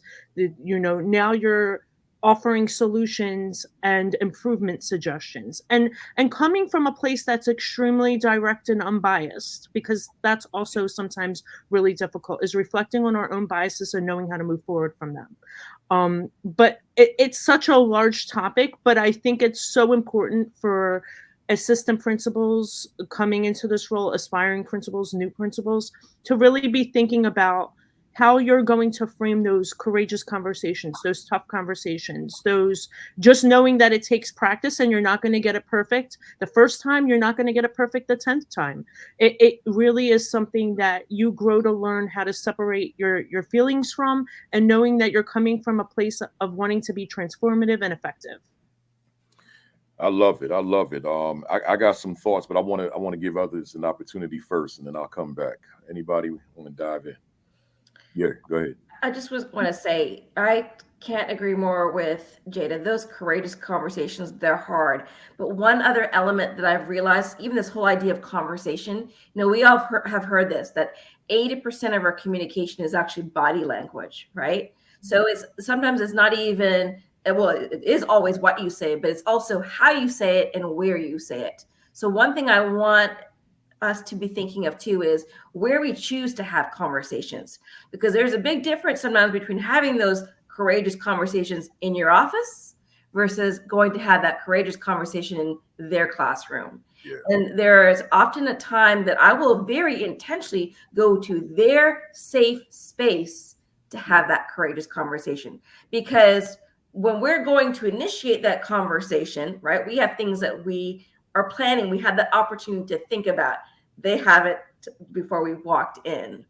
So one other thing too, I've sometimes also realized is sometimes when you tell that teacher, hey, I need to talk to you, and you don't tell them anything what you're about to talk to them about, their guard is already up.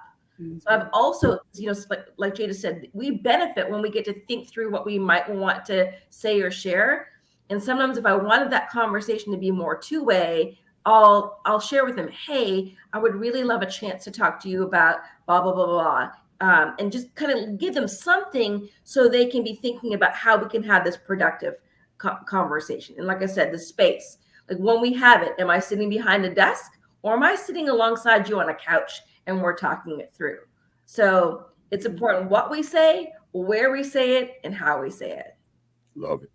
Love it. Anybody else? Agreed. Yeah. I echo all of that and would say if it's hard, if the conversation is hard, I have said and purposely sat next to someone and said, this is going to be a hard conversation. And started it with that rather than what'd you have for breakfast and how are you? If you any readings that you do, you read the book Crucial Conversations. It will tell you it's really important to get right to the point rather than delaying what the inevitable. And so location is huge. I think about that all of the time. Do I need to go to them for this? Is this a corrective conversation? Is this a feedback conversation? Is this just I'm gathering information? What type of conversation are we having? And to let people know, let your staff know, like I'm going to be open and honest and courageous with you because that's how we grow. We need that feedback in order to grow. Love it. Love it. Great stuff. Great stuff. Anybody else? Now let me chime in here too. My 2 cents. I love that you selected this as one of your topics, Jada. I was looking forward to this part as well. And I just want to holler at the fam out there real quick, and then we'll move on. There's some of us in this business, and becoming a school leader has been a long-term goal. It's been a dream. It's been something that we wanted to do for a very long time. So we worked very hard to get here. And now here we are in these positions. This is just me. It's not grounded in any research or anything. I just want to say it. Courageous conversations are just a part of the work. Mm-hmm. And Jada said it eloquently. However, and this is her saying, however, not me. Courageous conversations take practice. See, you may not get it right the first time, but because you may not get it right the first time, you may need to bounce some things off of some other people that are your thought partners, your accountability partners, and they can give you some feedback on how this may go. Because see, my world as a leader, my world just as a human being, there's a heavy duty race component in my world. Like I can't, Rudy Kafele, I can't go through life without being conscious that I'm a Black man. See, there's not a moment in my life when I'm just generic, right? So as an educator, that conversation has to occur. That's a courageous conversation, but I have to know how to approach it, or my intentions could be great, but I could lose my entire staff. And that's including the ones that look like me, right? I have to know how to approach it, but I cannot be afraid of it, right? And that's what Jada's saying.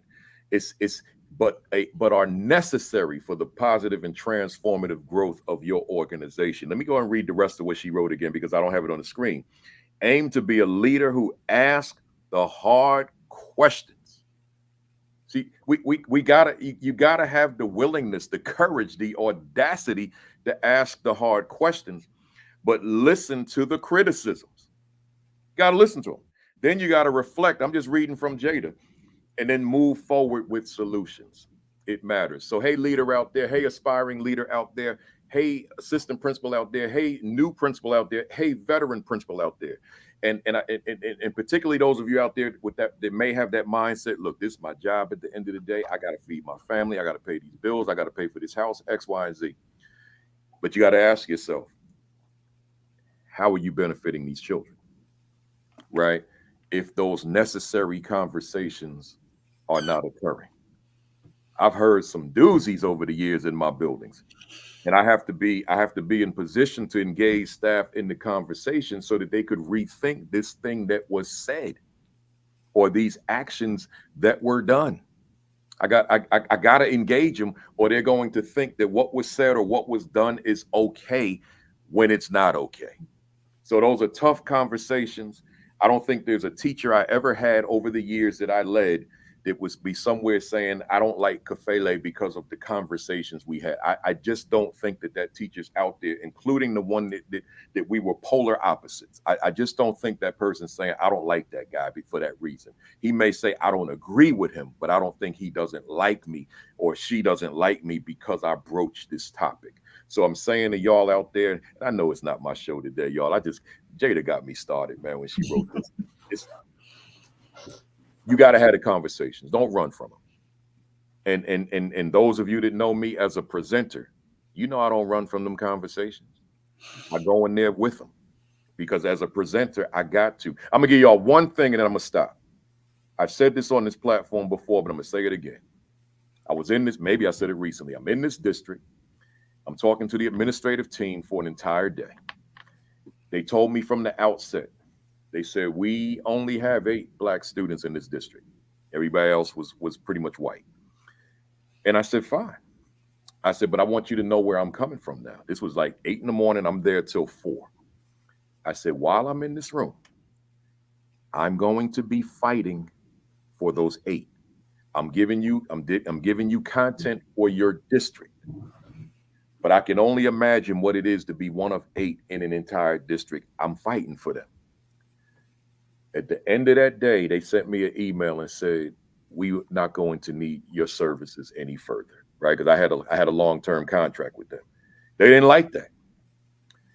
But I felt good by the fact that I had the audacity to say to them that I was fighting for those kids. Because even if I never come back, there's an expression that speakers use. You may not bring me back, but you're going to remember that I was there. See, so they'll remember I was there, right? And they'll have to process that with those 8 children, particularly if there's an achievement gap, if behavior is a behavioral gap, whatever it is, they're gonna have to come back to me. Man, wait, that's what Kafele just said. Okay, all right. So, so therefore I left my mark. And that's the bottom line. I'm sorry for preaching, y'all. Let me move on. Where am I at? I don't even know where I'm at. Here we go. Debrion. Let's see. That was we on number 9 already. This is an interesting one, y'all. Watch this. Rest. She gave me one word. It's a complete sentence. It is. It really is. That's right. Rest. What you telling us, Debrion? Yes, and I think Dale already hit on this as well, but I think that speaks to the importance of it. I think every one of us on this call today could share personal stories about how important rest is, and so I'll go at it from the angle of there's a quote that says, "When we shine our light, we give others permission to do the same." And as a building leader, I want everyone to understand the importance of modeling. And how everything that we do, every behavior that we model is giving our staff permission to either do or not do the same. As a building principal in my first year, I thought I had to do everything. And I did not think that I had the capacity or the permission to rest. And I can reflect on moments and decisions that I made as an AP and a head principal where I chose the school over my family and family events. And I will never get those family moments back and have regret for that. And so in my current position now, I am a principal supervisor, and it is one of my missions, passions, to model for them the importance of rest. And if you got a family, something going on out of town, go, because we have to be able to be present in those moments. And it is something I've had to learn over time, because when I was in my first few years, I did not think I had permission to not be at that school from 7 a.m. to 9 p.m. every night and to go to every single event. And subconsciously didn't realize that the message I was also communicating was, you have to do the same. Because as the leader, we are constantly modeling. And so now, wanting to model for my principals who I lead, it is okay for you to rest. It's actually vital, because as Dale has already said, no one else is going to take care of you. And we have to do that. We have to take the time to rest and take care of ourselves, so that we can bring our full self every day. That's right. Anybody else want to chime in? I would like to add on that because I actually require my teachers to put on their vacation responder over longer weekends and breaks because I want them, just as you just mentioned, I want to model that. Mhm. It isn't the best practice. Do not check your email. Do not answer your email over holiday breaks. You need to prioritize your rest in order to come back to the students refreshed. If you're constantly worried about school while you're not at school, then you're not going to come back in the right mindset that you're refreshed and ready to go. I think that that practice started because of COVID. I was in my second year in the principalship, and parents, I love them, but they felt that we were accessible 24/7. And because everything was virtual, and then when we shifted back into in person, they still believed that we were accessible 24/7, even though we're here in person. And it's just allowing them to know, no, we're prioritizing our staff's rest just as you're prioritizing your own rest when you're not here, and when the students are not here. But I think that is a practice that is necessary to model for teachers. So I love it. I love it. Anybody else want to jump in? Let me talk about that rest real quick. I keep comparing now to back to my principal days. Not only did I not rest, I bragged that I didn't rest, right? And I'm criticizing people who did, right? Like, you sleeping? What were you sleeping for, right? And there's I got colleagues that have certain expressions about that, so I'm not going to share them here because it'll come across wrong. But I prided myself on the fact that I felt like I was a machine, and I'm willing to bet everything I own that there's somebody young watching right now, and you too think you're Superman and Superwoman, right? So you pride yourself. All I need is 3-4 hours. I'm good, man. I'm in this school changing the world through the school, and that was my mindset, and it would continue to be my mindset as a speaker until 2015 when I had the heart attack, right? So that rest, man, last summer, August, my wife and I out of the country. October, out of the country. November, out of the country. I said to her the other day, why don't you research where we're going to go in April or May, right? And it's like now, but when I was a principal, I didn't want those vacations. My wife practically had to make me take a vacation. I didn't want them. I don't want to travel nowhere because I just want to be in my school, even during the summer, because I didn't understand the power in taking it down. It probably would have made me that much more effective had I built more rest. And so that's the trip stuff, but then the daily stuff, right? I'm taking this stuff home. I'm taking work home. So I'm always, my mind is always on. I'm on about this school, and I'm never shutting it down and just enjoying life. So if I could do it over again, which I won't, but if I could, my life would be so different.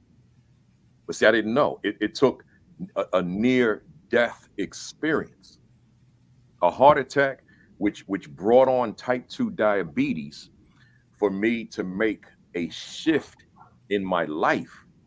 People compliment me now, man, your face is so thin, and you're so thin compared to, all that kind of stuff. Lady said to me yesterday, literally yesterday in LA, and Tracy, ISD, USD, she said, remember that video you had where you were complimenting the secretaries and the librarians and the custodians and the security and all?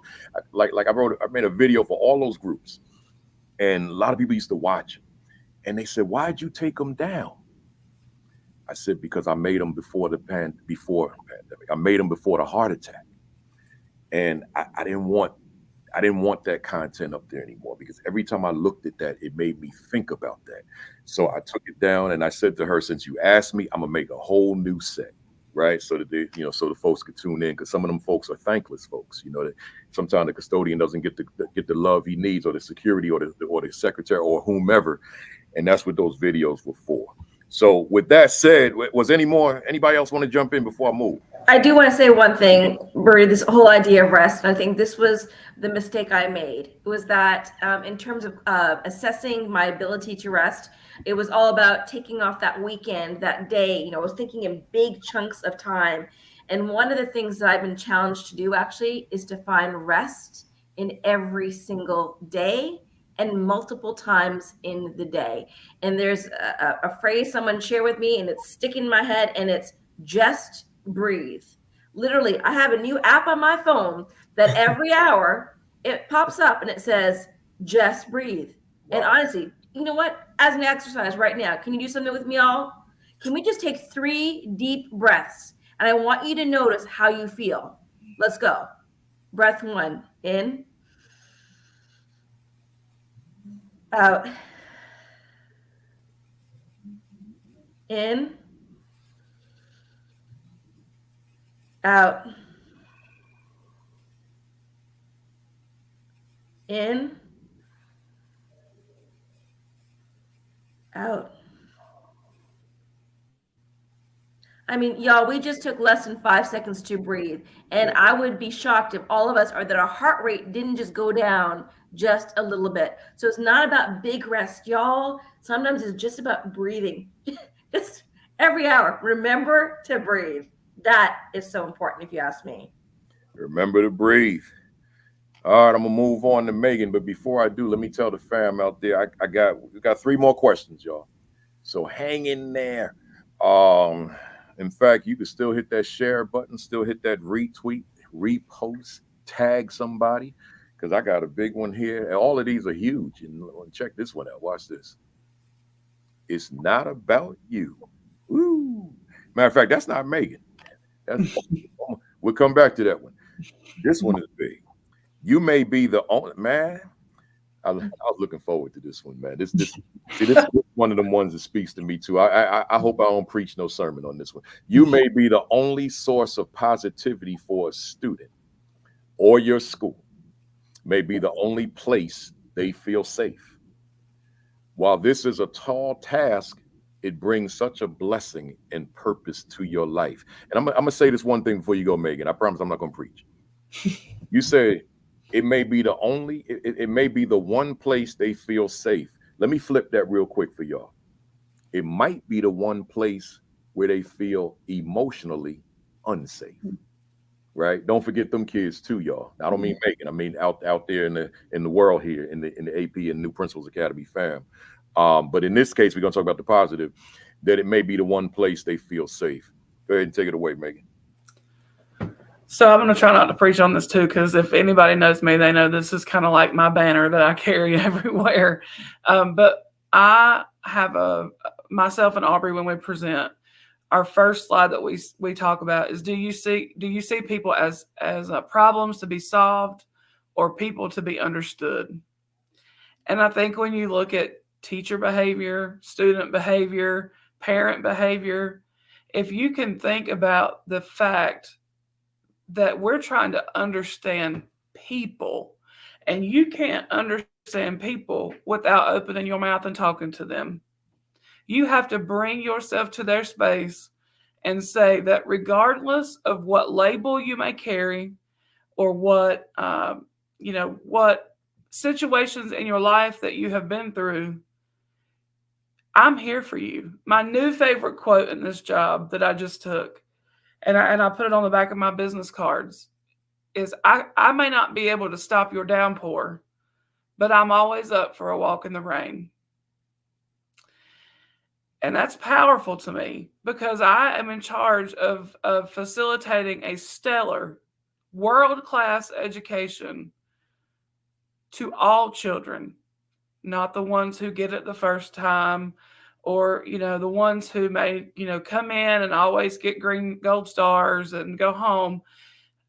That's not, I love that all kids, but my challenge is, what about the ones that nobody else wants? Where do they go? Because I often hear principals say, well, they're going to have to go somewhere. They can't stay here. Where? They're yours. They are yours. Yes, they have made a terrible decision, or they have made a really bad, that we have had a bad day, right? But I would challenge you, if you're a new AP or a new principal, don't you ever call a child bad, ever, because they're not. That's one decision does not qualify who you are or quantify who you are. If it were, I sure wouldn't be sitting on this podcast or this academy. So I also would say too, when you get a student that may, for example, have autism, or may, for example, not be able to speak to you, do you look at yourself? Because let me tell you this, a flower, when it doesn't grow, you don't throw the flower in the trash, you replant it somewhere else, right? You change the environment. So for Dill's tree example, you don't throw the tree away. You keep working, you keep gardening, you keep trying. And a lot of times that's hard. And a lot of times you have to say, I can't do this by myself. Mm-hmm. And there are a lot of people that I have had to walk in downpours with. And the other piece to this, the oftentimes dark side, right, is you can't control that downpour. You don't go home with them. You don't see what they live at home. You don't live in that space with them. So you can't fix everything. But what you can fix is that no matter what label, ability, et cetera, they walk into your building with, that they have the same opportunity as every other child to receive a stellar and world-class education. And they have grace, and they have understanding, and they have love. Because if you lead a school in love, all the rest of that comes with it, right? I had Aubrey in my class, and her mom came to me and said, I don't need you to just give her an A. I just want you to give her a chance. See, she had been in a separate setting for quite some time. Nobody knew what to do with Aubrey, right? And it was hard. It was hard. But she passed her state test the year I had her. And then the world took a look and said, oh, wait a minute. I'm not so sure we had this right. And so by the grace of God, she graduated with a 3.0 GPA and went to college. And now continues to travel the country with me, sharing a story about, I was a kid that was left out. Here I am. I don't own that lens. I wasn't the kid that was left out, but she was. And so let's have that courageous conversation. Because if you as the principal sit in that space, like an IEP meeting, and you check your email, or you get up and answer a phone call, or the parents feel like they have to bring a snack for you to sit there, that's a kid that you own in your school. Yeah. They're yours. We can't give them away to anyone else. They're mine. And I think when people start renting their work instead of owning their work, it's easy to say things like, I need them to go somewhere else. Because see, when you rent something and there's a problem, who fixes it? Not you. You called a maintenance man. When you own it, there ain't no maintenance man. Like, it's you, honey. You paying for that well. Like, you paying for it. So I would just encourage you all to be present in all the situations, even if you're having to suspend a student, even if you're having to have that conversation, own them and think, if this were my kid across the table from me in an IEP or in a disciplinary conversation, what would I want that principal? How would I want them to approach it? And I guarantee you would want your child approached with some grace. I will say this, I do not think that we should not suspend children ever, or that we should not hold them accountable for their behavior. That's not at all what I'm saying. But we've got to stop renting children and thinking that we can send them somewhere else. It's time to own them, and it's time to own what they have and let them be safe as they are. It's powerful stuff, Megan. That's powerful stuff. You know, again, reading your comment here, you may be the only source of positivity for a student, or your school may be the only place they feel safe. While this is a tall task, it brings such a blessing, such a blessing and purpose to your life. You know, I think about, I say this all the time to teachers. that, you know, we most people, there's certain entertainers, athletes, etc. You know, people who are celebrities, famous people that we admire, we'd like to meet maybe one day, you know, if we ever had that opportunity. But I remind them all the time that their children, most of their children, and most of them as adults, will never meet a celebrity. Right. I don't think I've met one. If I have, I don't remember it. It obviously didn't leave an impression on me because I can't pull one out my hat right now. But I say to them, most of us are not going to meet a celebrity, but they don't have to, because you are a superstar. But do you realize it, and do you present yourself and position yourself in such a way that you matter? So you don't have to be that superstar athlete. You don't have to be that superstar entertainer. You're that superstar that's in their lives in that school as an educator, and you got to walk in with that, knowing that, right, that you matter. So my oldest son, I wish he was sitting in here right now, but my oldest son, he's flirting with education right now. Right, he's 33, and he went and he subbed in a district not far from here, and you know, he didn't know what to expect. But he went in there. Let me try this thing out. Let me see what this is. Man, them kids hugging him, writing them cards with a heart on it, you know, all sorts of stuff. And that's the point. So them kids saw him, and it's like, wow, because in their eyes, he bigger than light, right? And sometimes as the leader, sometimes as the teacher or other positions in the school, we don't realize how special, how awesome we are in their eyes. And we've got to be cognizant of that as well. But if we're dealing with our own self-esteem, then it's difficult for us to see how others, in this case, children, see us. And I just wanted to throw that in there. I had to preach that real quick, right? That matters, man. I appreciate this, Megan. That's good stuff. Anybody else want to dive in there? I just wanted to add something. Megan, you said something, and this is a really personal topic for me because I'm profoundly deaf. I'm hard of hearing. I wear hearing aids. And so the way you frame something, because I was the kid that fell through the cracks. I was the one that barely made it through school, put in, you know, environments where I wasn't always set up for success. Eventually, I became my own advocate. But that shouldn't happen.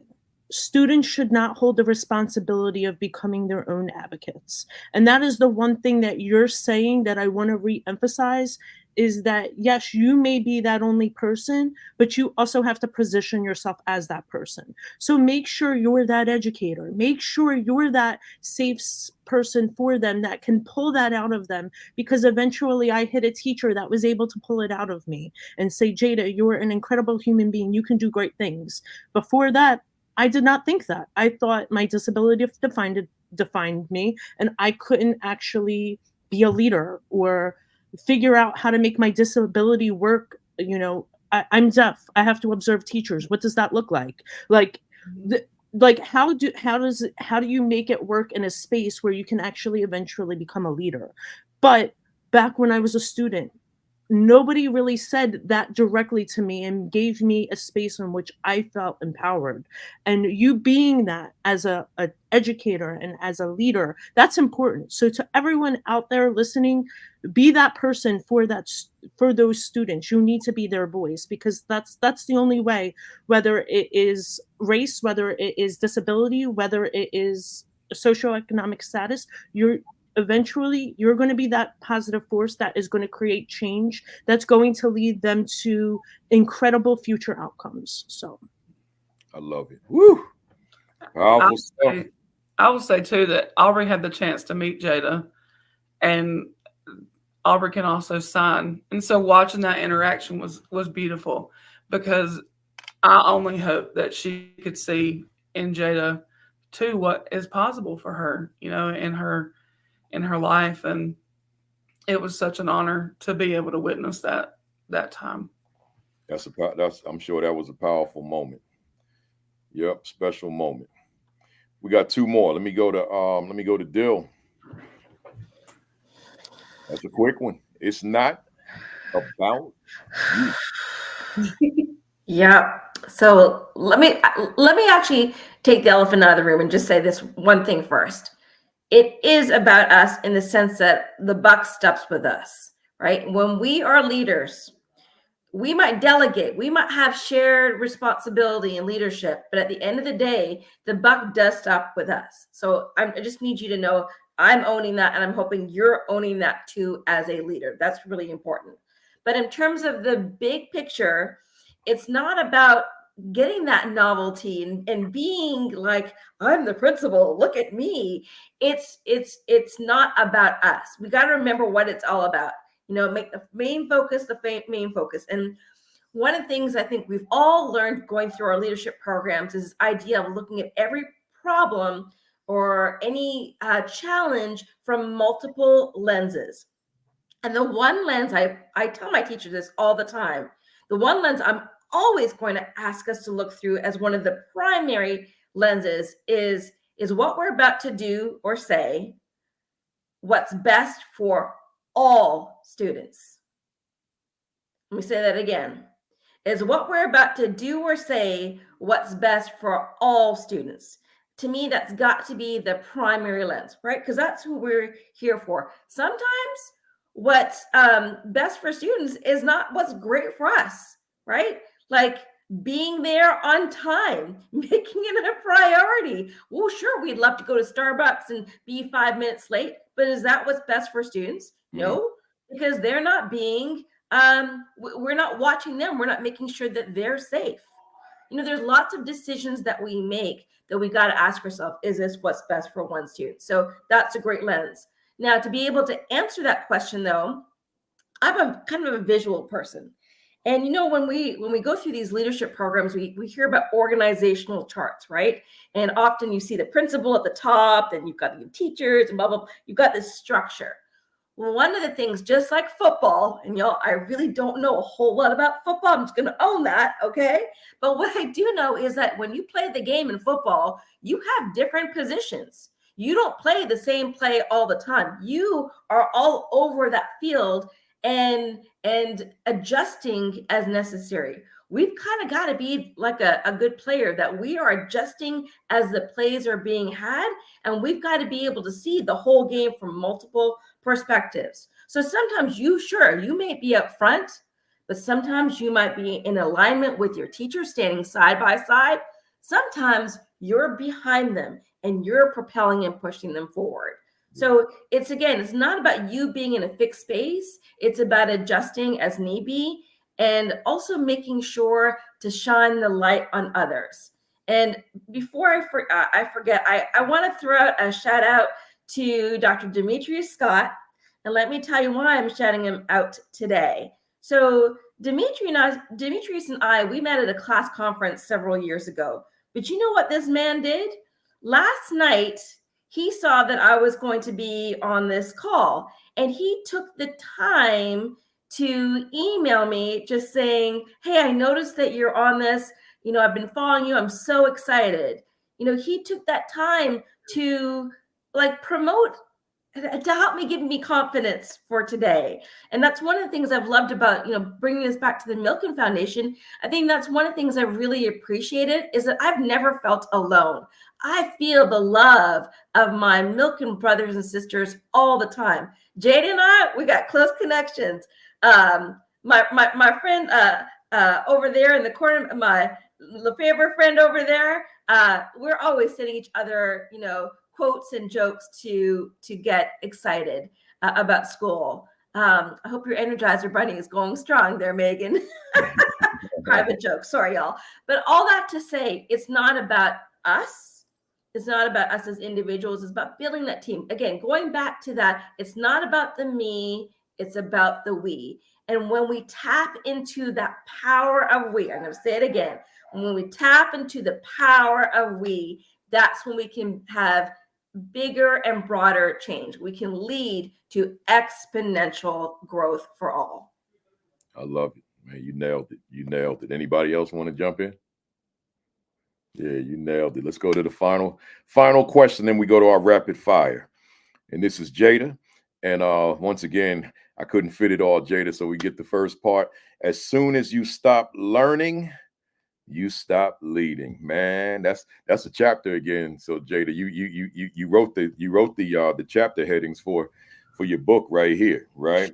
As soon as you stop learning, you stop leading. But then she went on to say, as a leader, you need to continually make time to keep learning about yourself, your staff, your students, your community, and the current best practices. You need to read and reread. Floor is yours. That is correct. This is an ever-changing industry. Education is constantly changing. The landscape, the students, the parents, the community. We have to ensure that we're ahead of it. You have to look at the books that are out there.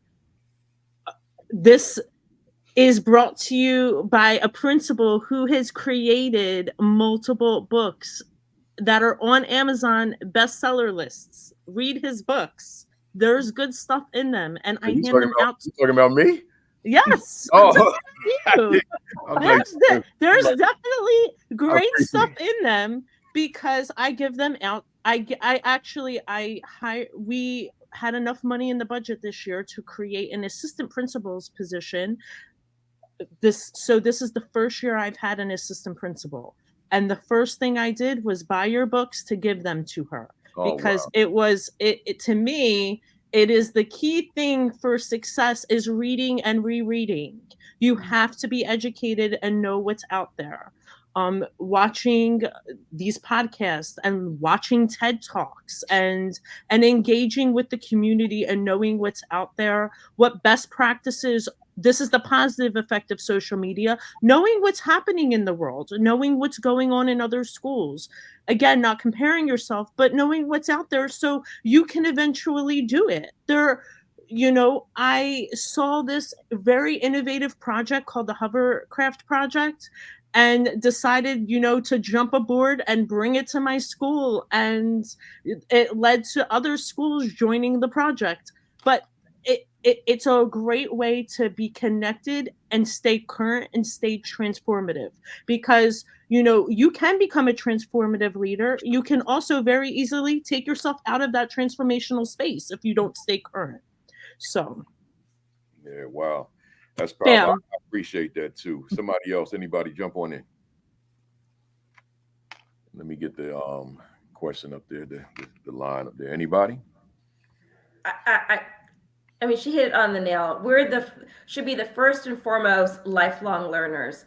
And when people see that we take learning seriously, they're going to take it seriously too. Yeah. And, one of the things I've learned to do, Jada, and I love it, and the kids love it, is sometimes I will literally go into a classroom and sit down as a learner with the kids. And I have so much fun and they have so much fun. But taking that time to learn and to learn with others can be so powerful, which is, why something like this is so incredible. Now, I've been reading all the comments along the side. Gosh, the comments along the side could make a book unto itself. There's so much wisdom when we share that wisdom. That's so, right. Learning from others, learning from experiences is so incredible. But, taking the time to also ask those questions to learn is incredibly valuable. I've been blessed the last few weeks. My mom came to visit me from Canada. And one of the things I've realized is that I haven't asked her a lot of questions about her life even. And in doing so, gosh, I learned so much about how to be a better mother, a better leader. So it's not sometimes even just the books. It's about asking the people in our community, tell me more about you, and learning from those experiences. Jada mentioned the Hovercraft Project. Again, through that conversation with her, she told me about the Hovercraft Project. And because of Jada, my whole school district has the benefit of every single fifth grader being able to build a hovercraft and to learn team building and all the rest of it. So take the time, take that time to share your knowledge with others. Take the time to ask the questions. We have to be the first and best lifelong learners. I love it. Well, look here, y'all. Everybody went? It wants to go? I want to, before I thank you, I want to transition into our rapid fire. I do these rapid fire questions all the time. I got 4 guests, so it's only 5 questions per 20, but the last one I'm gonna give to all of you, each of you. So let's start with Debrian. I'm going in the same order. I switched it up a little bit, I see. So here we go. These are 1-sentence answers or 1-word answers. Once you feel yourself inserting commas, it's too long. It's all right, here we go. Debrian, is education on the right path for underserved children in America? It can always improve. Are you optimistic about the educational prospects for the masses of Black, brown, and other underserved students in America? I have to be, because I was one of them. Can true equity occur in America's schools for Black, brown, and other underserved students? Yes, if all of us commit to doing it.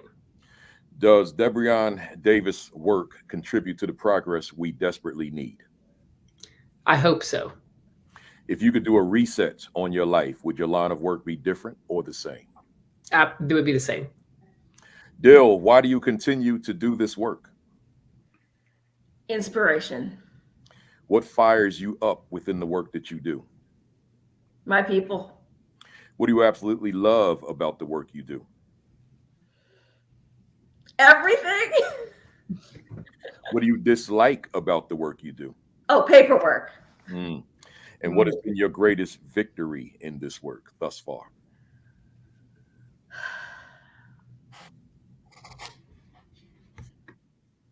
There's too many. Too many. That's good stuff. Jada, what was your greatest mistake in this work thus far? Underestimating people. What has been your greatest challenge in this work?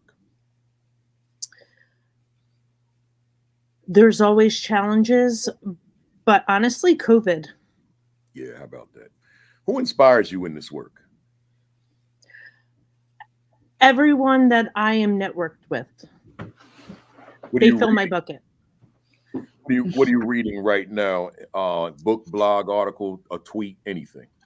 I just got this book in. It's called Leading Your School Towards Equity. Oh, yeah. I just started reading it. Yeah, I see that book all the time. What book would you recommend to our viewers this afternoon? Yours. Come on, y'all. Every book I wrote, go to Amazon. All of them. Megan, bring it home. What do you want to accomplish that you haven't accomplished yet? Retirement. Yeah. Are you satisfied with where you are professionally now? Absolutely. I'm never satisfied. There's always room to grow. What could you say to a viewer out there who continues to face closed doors? You're not knocking on the right one. What could you say to a viewer out there who's lost their fire? Find the person that can help you find a match. And lastly, I wrote my notes. If Megan Lefevre was a word in a dictionary, what would be your definition? Compassionate. If Debrian Davis was a word in a dictionary, what would be your definition? Loving. If Dilhani Uswate was a word, doctor, I should say, was a word in a dictionary, what would be your definition? Heart. And if Jada Puglisi was a word in a dictionary, what would be your definition? Permissionless. Permissionless. I love it, y'all. I got to tell you before I turn. Well, let me turn to the audience first. You all, those of you who are family, you already know what we do, and I see you already started.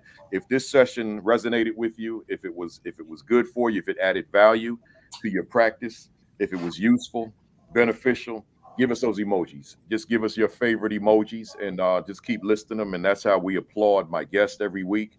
And as they do so, let me get my emoji, which I use every week. This is this big Louisville Slugger. And I'm wearing my Satchel Paige jersey from the Negro Leagues, Kansas City Monarchs today. This is my favorite of the about 70 jerseys that I have. And although Satchel wasn't known as a batter, he was a pitcher. So anybody with one of these, he typically strike them out, right? So you hit it out the park, grand slam. every time you came to bat. This was phenomenal, extraordinary, amazing, great, superb, everything. I just loved it. And I appreciate you for it, for being here today to share your knowledge, experience, expertise, and wisdom. Man, look at all them emojis, man. They nonstop, man. They coming, man. They coming. I see you, Sharice Ayers, man. I'm glad you're here. She's one of my guests, like one of my guests way back when. Any closing thoughts? And also let them know how they can reach you. There might be some folks that may want to dialogue with you further through social media, your DMs or whatever, however you want to do that. Let's start with Debrion. Yeah, you can reach me at my email address. It's debrion.davis@gmail.com. I encourage you to check out my TED Talk, and I'm available to book for any public speaking. I love it. I love it. Y'all hear that? So she's ready to come out to your district, your conference, whatever it is, and give you more than just a few questions that we pose here or talking points that we pose here. Let me go to Megan. You can find me on Facebook. That's where I live most social media wise. You can go to Gaston County Schools and find my email address. And if you would like for Aubrey and myself to come and talk to you, we're more than welcome to start. And what the translation to that means she's not coming alone. Nope. Aubrey's coming with her, right? Yeah. So you get two for the price of one. Let me go to Jada. Hi, everyone. You can follow me on Facebook at Jada Puglisi, or request me as a friend. You can also connect with me on LinkedIn. I'm very active on LinkedIn, Instagram, and Twitter. So all using my first and last name. Excellent. And finally, Dill. Yes, LinkedIn, Twitter. My handle is dilhani.uswate. That's DILHANI.USWATTE, or shoot me an email at duswate@yahoo.com. There it is. And if you missed that, y'all, you just rewind the video slightly and you get it. So because we got 4 on today and I didn't have it in my notes to put up here. But yeah, reach out to them. I'm sure each of them would give you a dynamite session if you bring them out there. But let me close out. You all stay on until even when I go off camera, you stay on. Folks, let me thank you all for being here for week number 194. Powerful session. I usually look at these a second time, or at least portions of them, and I will be doing that for this one as well because I want to get some notes in for myself. But join me next week for week number 195. This will be Milken again. I got 3 Milken principals: Dr. Brian Cutter, Dr. Johnny Miller, and Principal Marco French. These are my guys, so they'll be on. They'll be on, and they are. I'm looking forward to having some conversation with them. So next week, 10 o'clock, Facebook Live, Sean Hurt. 10:30, Create and Educate with Dr. Sheikah Houston, Dr. Tammy Taylor. 7 o'clock on Sunday night, it's again Facebook Live, Unlock the Middle. That's a middle, meaning middle school. Josh Tovar and Dean Packard.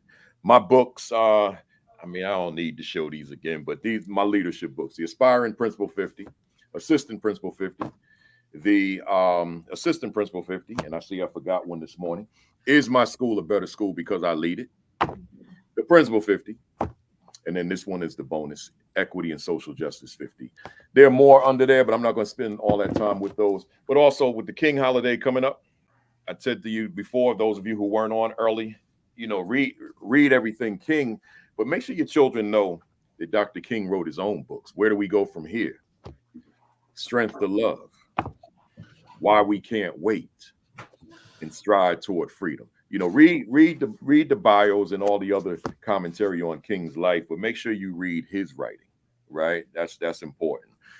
Subscribe to the AP and New Principals Academy YouTube channel. I announced this morning we finally hit 20,000 subscribers. So for me, that's big. If I was a celebrity, I'd probably be disappointed because they like to be in the millions, right? But I'm just a little old guy from Jersey City trying to do his part in the education world. So to have 20,000 people that actually hit that subscribe button on my YouTube channel is nothing but a blessing, right? It's a blessing. So keep it coming. My goal is now 25,000, right? Maybe I should break it up into increments. So maybe 21,000 would be nice, right? So, and then like and follow the AP and New Principals Academy Facebook page. That's when I write my commentary. So every Sunday morning, not later than 10 o'clock, the written commentary is up. And then also don't forget, I added a piece Wednesdays. Midweek fire. Matter of fact, I added something to it while we were on today. It's a short, YouTube short, 60 seconds. That's all it is. 60 seconds Wednesday afternoons. I'll post them. It's called the Midweek Fire to keep you inspired, right? The Midweek Fire. I made that up while y'all were talking. The Midweek Fire to keep you inspired, right? So every Wednesday, just go to the channel, the YouTube channel, and it'll be posted sometime around in the afternoon if I'm speaking as soon as I'm done. And, we'll be up there. Just give you a little burst of energy and to keep you going, right? And then how do you reciprocate it? By watching. I'll see the view count, and then you giving me fire back, right? You give me even more fire, you leave me a comment and say something nice, right? Other than that, y'all, your diet, make sure you eating right. Your exercise, get it in. Your COVID-19 precautions, take care of yourself. I gotta tell you real quick, y'all. I hope I don't step on no toes in a real way, but I'm being, but let me just keep it real. I was on the plane the other day, and I was sitting in an aisle seat. So the person on the other side of me, we were talking a little bit before because we got on first. So as the plane filled up, one of them big joints, 757, she started coughing. I said, uh-oh. I'm flying all the way to San Francisco. I can't be getting sick out here. So she started coughing. So I had my mask on already, but that cough was protracted. And I keep a spare N95 in my bag. So I didn't mean that. I didn't want to hurt her feelings, but I had to pull out that N95 joint because there ain't no room around that one, right? Because I ain't getting sick because somebody on this plane is sick and I don't know what the sickness is. So I keep a spare. I don't like wearing those. You look real funny wearing that one. But I said, if somebody gonna cough up a storm, I got to be prepared. So what am I saying to you? Just be prepared, man. You got to take precautions. COVID-19 ain't no joke. And some of y'all with your politics, you think it don't exist no more, right? But I'm gonna tell you something. It's still here. It's here. It's kicking butts. It's putting people in the hospital, and it's putting people in the cemetery, right? I'm telling you, it has not left. So make sure you're taking the precautions that you need to take so that you can live as long a life as you can. Enough said. Other than that, thanks for being here. Have a great week. Have an extraordinary week.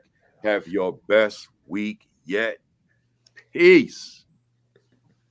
Peace. Thumbs up. Now cock that fist back. Count to 3. 1, 2, 3. Bam! Yeah. That's it, baby. I see y'all next week, man. Y'all have a great week. Y'all stay.